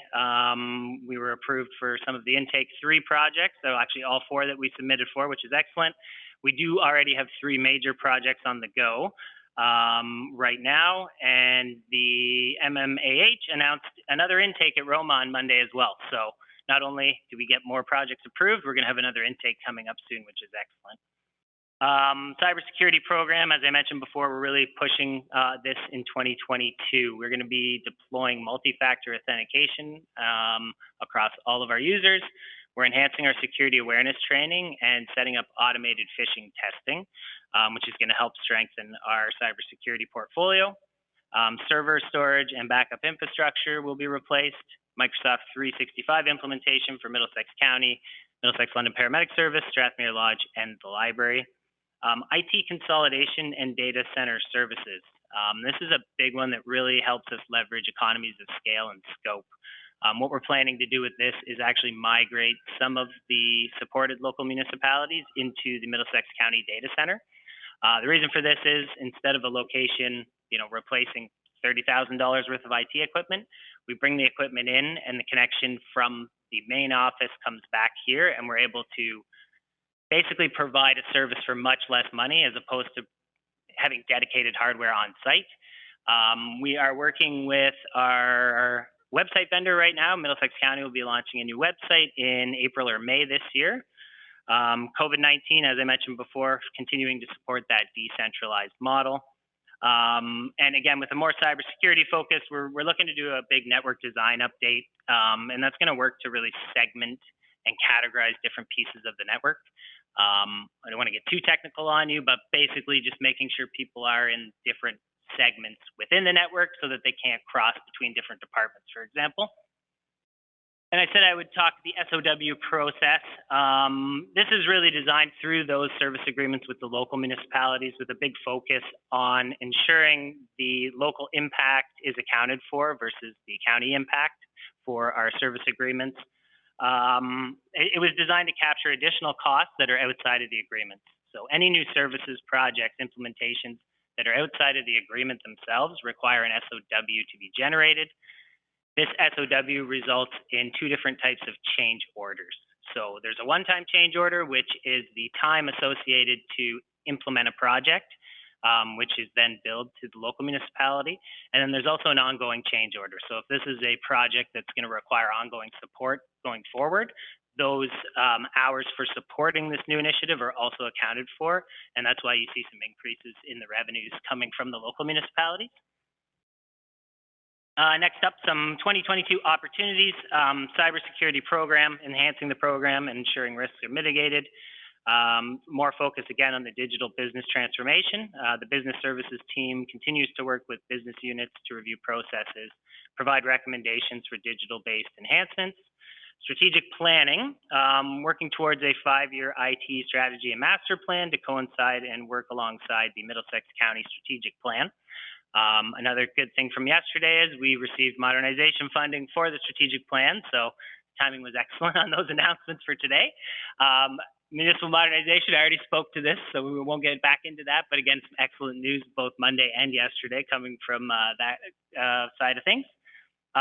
Some departmental changes. There's going to be some changes coming within the department to align with our service provisioning back to 2020. Before we had some very significant changes in 2021 in the department, as you know, with the director moving on to other things. So we're bringing things back in line, or hoping to, this year. And yeah, next we're going to get into some challenges. So cybersecurity, insurance and cybersecurity as a whole. I said cybersecurity was an opportunity, which I do believe, but it is also a challenge. Cybersecurity insurance is becoming an issue because rates are climbing very, very quickly, and we're seeing a lot of municipalities across the province that are unable to even get cyber insurance. Basically, the requirements to get the insurance are outweighing the costs associated with the insurance themselves. So we are still going to try and do it. We're putting everything in place we can to be able to get that, but it's really going to be a bit of a balancing act, not only for Middlesex County, but our supported local municipalities between the costs for the premiums versus what we could do with the money that you're going to put into those programs. And, you know, it's really dependent on the companies. I know I've heard some stories about some locations that have been denied by over 25 different insurance locations. So we're definitely in a tough spot, and we knew based off of some things that we've heard that it was coming, but we are going to try for it, and we hope that we get it. But if we don't, we'll have to look at some other options to strengthen our resiliency in there. Continuing our COVID-19 response, I spoke to this earlier. I won't get back into it, but there's definitely still some things going on there. Software licensing models, I actually had, this is a repeat of last year. It used to be you'd buy a piece of software and you'd have it, and you have it on your computer and you just have it. Unfortunately, pretty much every single company, including our network vendors, are moving to subscription licensing. So as opposed to, you know, a larger capital expense up front, you're going to be seeing a lot of operating costs coming through in the coming years, because I can't think of almost any company that isn't changing to this new subscription-based model instead of just buy it once and then you have the software. You know, everything from Adobe to Microsoft Office to our phone system has now moved into this licensing model. So we are going to see an impact there. Increased need for complex integrations. So our business services team is doing great, but they're continuing to work with departments. But there are some challenges surrounding integrations with different pieces of software. You know, there's a lot of older software out there that won't integrate with newer software, so that is definitely going to be a challenge moving forward. Next slide, please. So the 2022 draft budget, each county department and the supported local municipalities have received their budgets. The budgets represent items that are specific to the department or organization. These include things like equipment required to be replaced under the hardware replacement plan and life cycle management program, software or hardware licensing and maintenance renewals, which are required to maintain day-to-day operations, and new equipment or services to create or enhance departmental or organizational service delivery. Recoveries and other revenues. There's an increase to land ambulance recoveries to align with the resource impacts on IT. As of last year, we actually have a dedicated IT staff member who is at 1035 Adelaide, HQ, which I think has been a great success, and I've heard a lot of great feedback from the paramedic service about that. There's a small increase to social services recoveries to maintain cost to delivering the required support services. And there's increased revenues from local municipalities to reflect their growing IT service requirements as a result of those SOWs that I discussed earlier. Operating and network, training is remaining status quo. Office supplies are remaining decreased due to COVID-19. We did a decrease last year, and IT is decentralized still, and we're planning to stay working from home for this year at a minimum, so I don't see any reason to increase that again. We did increase travel costs because we are definitely seeing more travel across the county now that things have calmed down a little bit here and there. So we're expecting to see a bit more on the mileage that is required this year just to get out to the different locations. As I mentioned, you know, deploying the firewalls to all of the library branches and all of the paramedic stations. There's going to be a lot of travel in 2022. Did increase the internet connectivity costs slightly. Having people working from home causes some challenges when it comes to internet, because if you're sitting in the office, you're just going out the internet, but when you're sitting at home, you're coming into the internet and back out the internet. So we have to increase the connectivity speeds to ensure that we're keeping up with the amount of people working from home and the data requirements.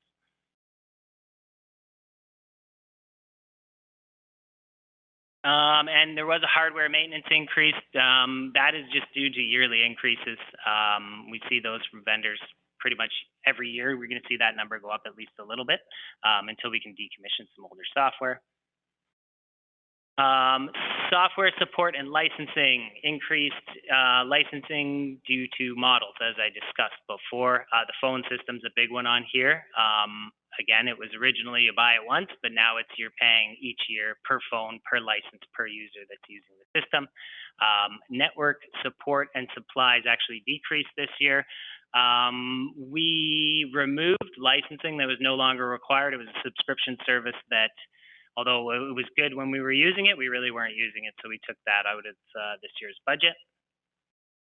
Salaries and benefits includes union and non-union annual increases, includes internal department changes to align back to 2020 departmental standards, and includes one new position to support our enhanced cybersecurity efforts and ensure success of our network-related projects going forward. Capital program, computer hardware, we've got the hardware replacement plan and the new computer hardware, software licensing for multi-factor authentication, and enhanced cybersecurity efforts, which include security awareness training and automated phishing testing, Microsoft 365, including backup licensing, the phone system hardware replacement, and then there's the transfer to the PSAB capital asset replacement plan. And on the, oh, there it is, yep, sorry, PSAB replacement of server, storage, and backup infrastructure, so that will be pulling from that, the pool of money that we have each year that we do contribute to that section. And lastly, COVID-19, we do have an increase in licensing costs, again, associated with providing remote access licensing for work from home.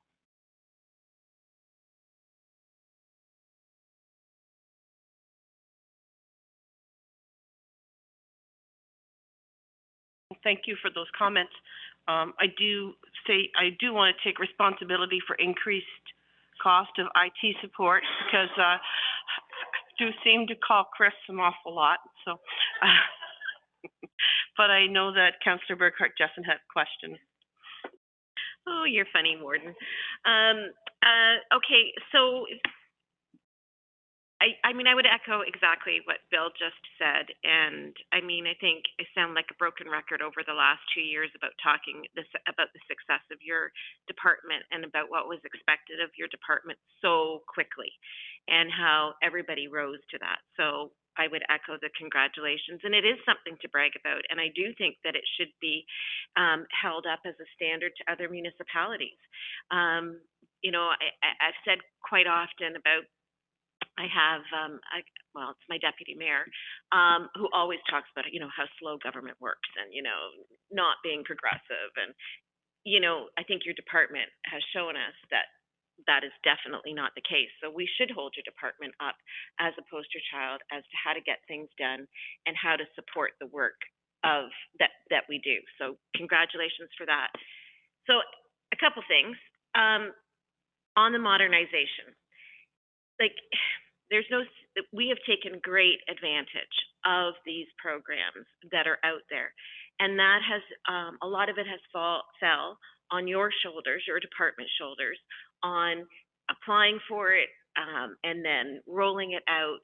And I guess I look at this and I think, you know, are you supported enough to keep going with these modernization projects? Do you have the support needed to be able to continue to do that? Because, you know, we were just at Roma, another intake, and where's that gonna fall?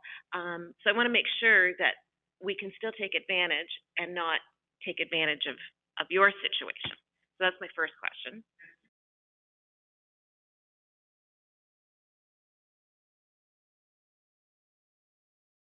Okay, through the chair to the councillor, thank you for the comments, for sure. I do think, you know, I mentioned some of the internal departmental changes to get us back to kind of where we were in 2020. I think that's going to be a huge help for sure. If you want me to speak more into what those changes are, I think we should likely go in camera because some of that hasn't been fully hashed out yet. But basically, yeah, we're looking to make changes. I think from a capacity perspective on the modernization front, those changes are really going to help and allow me to have enough time. But with that new intake announced, yeah, I think we'll be looking well into 2024 before any modernization discussions end. So I do think some of the proposed changes in this budget will allow for that program to continue to be such a success as it has been so far. Good to know. And then I kind of kicked myself that I didn't circle back with Lindsay on this one. but, you know, we talk so much about working from home and, you know, not having that socialization of peers working together. And I guess my question would be, how has your staff been able to how they've done in the last 2 years with the amount of stress that's been put on them to bring the system up to and support what it is we've asked them to do, and then the working from home and not having the day-to-day with their peers and just checking in on them to make sure that they're okay. Through the chair, I think at the beginning, I will say a lot of us were really burned out in IT.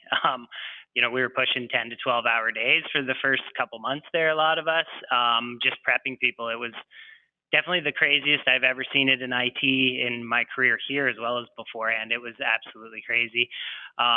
Things have calmed down a little bit. They're still busy, of course, but I do think everyone's kind of been able to breathe a bit, especially over this holiday season. I feel like everybody was just ready to just give a big sigh, not even just in IT.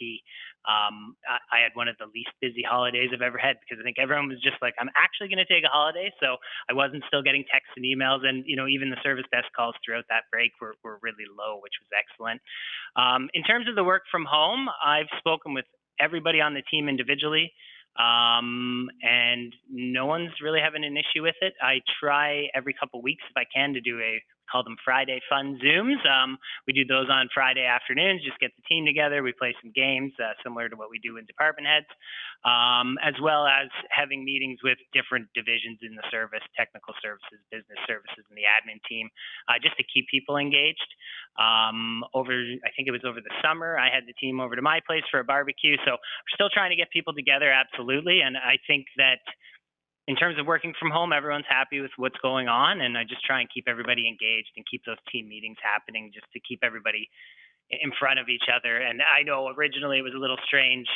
You know, we had people come to Bill's place, and there was people in the IT department who hadn't even met in person yet that had been hired for 6 months, and they'd only met myself because I went and met them at the office to give them their equipment. But so definitely a little strange in that respect, but yes, I think things have been going well. And the beginning was, you know, that was that big ticket increase I showed you earlier. It was absolutely crazy, but I think we've weathered the storm very well, and I think the team is in a good spot for sure.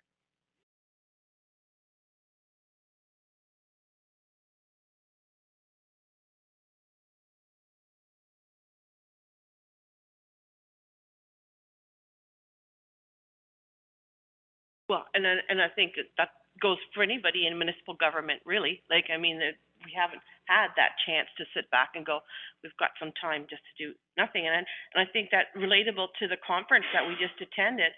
You know, the last year was our first year with the virtual delegations and struggling through those. But this year, I mean, they were bang, bang, bang, and they were one right after another. There was no, you know, stopping it. Yeah. But I mean, like, you know, the old days, you would take 23 binders with you on the train and hand them out as you were going along. There's none of that anymore. It's all ready to go, and you're pushed through, and it's way different than it used to be, right? There isn't that time to stop for a little bit in the hallways. It's like bang, bang, bang. So yeah, and our IT department, they've borne a heavy cross. They really have. And it's been, and I think there was a couple times yesterday or over the last 2 days where we said to different ministers, you know, this is stuff that we should have done a long time ago, but we were forced to do it, and now we're dealing with that. And I think it's improved us, but it's also put a big strain on us too. Well, I think the challenge is that you're trying to give normal services, but you're also challenged to go over and above those normal services because there's opportunities for you to do that. And, you know, you feel compelled to take the opportunities. You feel compelled to take the funding. You feel compelled because that's what you're doing. Councillor DeVee? Thank you. And just a comment, I'm not sure that you're number one in the help call list. Yeah, Bailey's laughing. Yeah. I think I have like a speed dial. But in any case, the one part we haven't talked about is the public and the whole, talked about our staff and councillors and municipalities and the reaction. I think Bill is right on. This isn't going to stop. I think 5 years ago, if we talked about doing the change that we've done in the municipal world, there would have been a lot of pushback from residents because there's absolutely no way that governments can deliver services in this way with that flexibility and quote freedom. Like having public servants work at home was, I can't imagine that conversation 5 years ago. So I think your comments, Bill, are well taken. I don't think this is going to stop. And the money we're investing in technology and efficiency and effectiveness and all those things that are enabled by technology, we're going to see the benefits of those in other line items. And at the same time, I think the service can be better, more consistent, monitored, evaluated, all of those bits and bobs that come out of having technology. I mean, if you've got an electronic record of something, you can analyze how many people use it at what cost per person, depending on blah, blah, blah. All of that will just make us better and faster and more efficient at doing what our residents need and want. So I think maybe there is a bit of a fear factor in having to do this at a new normal, but at the same time, I'm inclined to agree that I think this is the new normal and it may accelerate, because when you add things like all the stuff I'm reading about AI and how some of that's, I don't know how much, I don't know who uses what programs where to facilitate. I think it's going to keep coming to us and how we answer questions and what we do, and that'll require continuous upgrades. So I just wanted to touch on that other piece of the triangle. So that's all. Thank you, Madam Chair.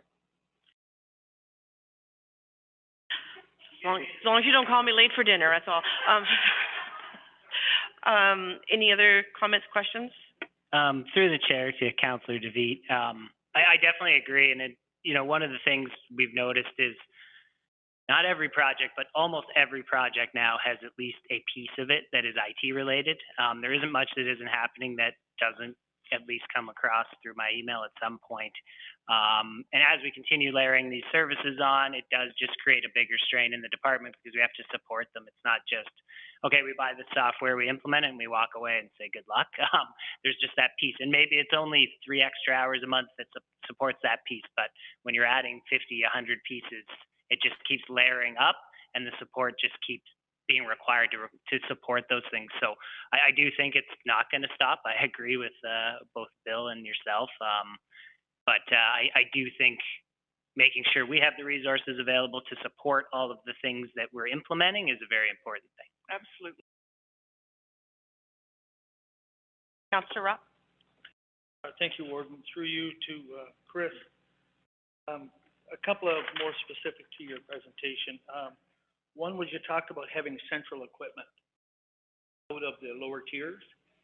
So I think this will come up at council, I'm sure, this question, but would that cost, and I know there's modernization money you're talking about with that, but would that cost be done by the county, or would that be sent through to the lower tiers as well to help pay for that? Through the chair to Councillor Ropp, we've actually already done this model for Township of Lucan Biddulph. So the original equipment is purchased by Middlesex County, but then we have a formula designed to say you need this amount of storage, this much memory. Basically, it takes our existing infrastructure and slices off a small piece of it, and then we charge yearly as part of that process, and we recover that way. And I'm in favor of doing this. I think this is a great idea because I know it's like anything else. Yeah, the equipment becomes dated. And we can say we have a new building just like you can, Kathy, but I know the amount of the size of the equipment that we have for what it does is, after we did it, we found out we could have bought something the size of a shoebox. So there you go.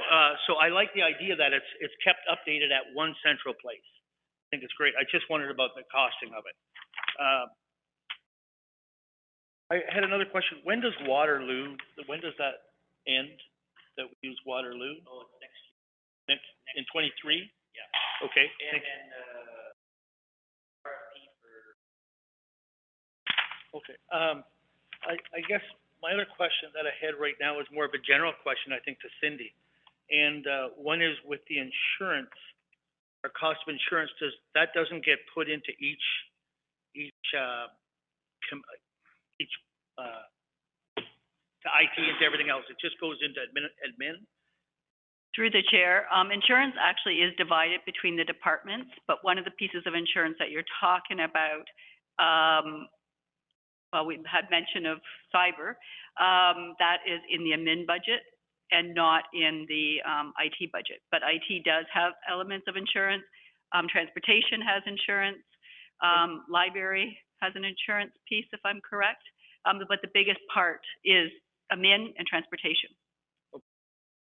The last question I had, and it's a general budget question, is in the past we're showing actuals. Like, we have no actuals, and so we're looking at last year's budget and this year's budget without any actuals what we spent. So through the chair to the councillor. So you will see on the column on the summary sheets, we do have one that's called projected 2021. So what projected is we've taken the actual amount that we have and we've kind of looked to say, okay, what do we believe will be the projected expenditures in 2021? I do want to make sure I point out we're in the middle of year-end processes, so there's still a lot of entries that have to come through. On our last day when we get together, we'll also talk a little bit about COVID as well. So COVID funding we got from the ministry. We will have a discussion around that on how does that impact the projections as well, because if there's, for example, a revenue and we were expecting to get that revenue, we haven't got it because of COVID, we're able to apply our COVID dollars towards that. So those entries just haven't been done yet just because of the timing and the budget when we have it. So there is final entries that get made. Salaries, for example, we make a projection, but until the final accruals are in place, the numbers will be a little bit off. So you asked me last year to get the best numbers that I could. So we did that again this year, and I've spent a lot of time going through that with the finance department and each one of the department heads. So right now they're just a projection. By next week, we'll have a little bit more knowledge. And of course, by the time we go to budget committee, we'll have even more. But that's all we can do at this point in time. Okay. And probably the biggest place you see that in library when we talk about surplus. And that's why I'm very comfortable with that $300,000 in the library for a surplus. I do think it will be a larger surplus, but we can't count on that. So that's why we allocate accordingly or put our budgets together in that. So hopefully I answered that question. Yep. No, that's fine. And if I can have one chance to make one comment, because it does tie to COVID, it talks a little bit of the conversation I heard from Councillor Kathy Burkhardt-Jessen was around staffing. So if we do need a staff position in the year 2022, because we still have some of that COVID-19 dollars from the province, we could pay for an additional staff in the year using that COVID dollars. We do have funding available for that. And when I come with the administration budget, I do have a couple positions that I'm going to recommend that we fund them through the COVID-19 for this year. So that's something to think about, especially when we go into our last session. As you know, when we look at the budget recap, we start looking at what the levy would look like. We look at different options, which we did last year, because last year we were able to bring in modernization as a discussion, but we also bring tax rate stabilization. And I just want to remind out there for tax rate stabilization, last year we did increase it by the surplus.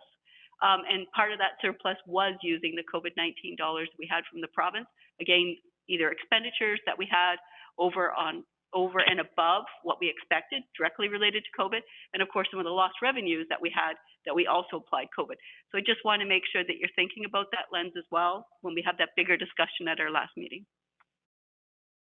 And I think I did state that I am in favor of doing this. I think it's the right way to go. Okay, Councillor DeVete. Just one other thing to add on to the previous comment.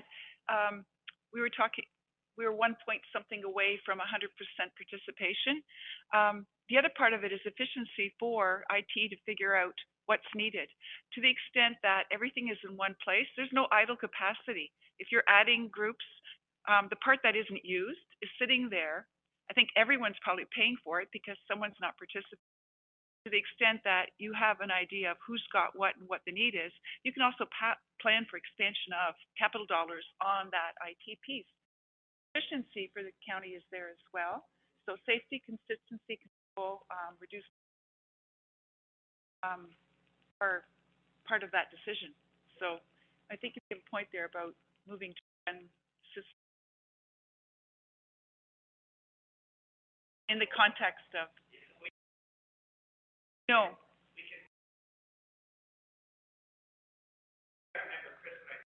The sunk costs are irrelevant to the future decision-making. So the fact that you've got that set up now, the ongoing, like, that's not really relevant to making the decision. The other pieces should be. All right, any additional comments regarding, Chris's presentation? Okay, so, cognizant of the time, I'm looking for a motion to adjourn. Justin, and seconded by David. All in favor? Great, thank you.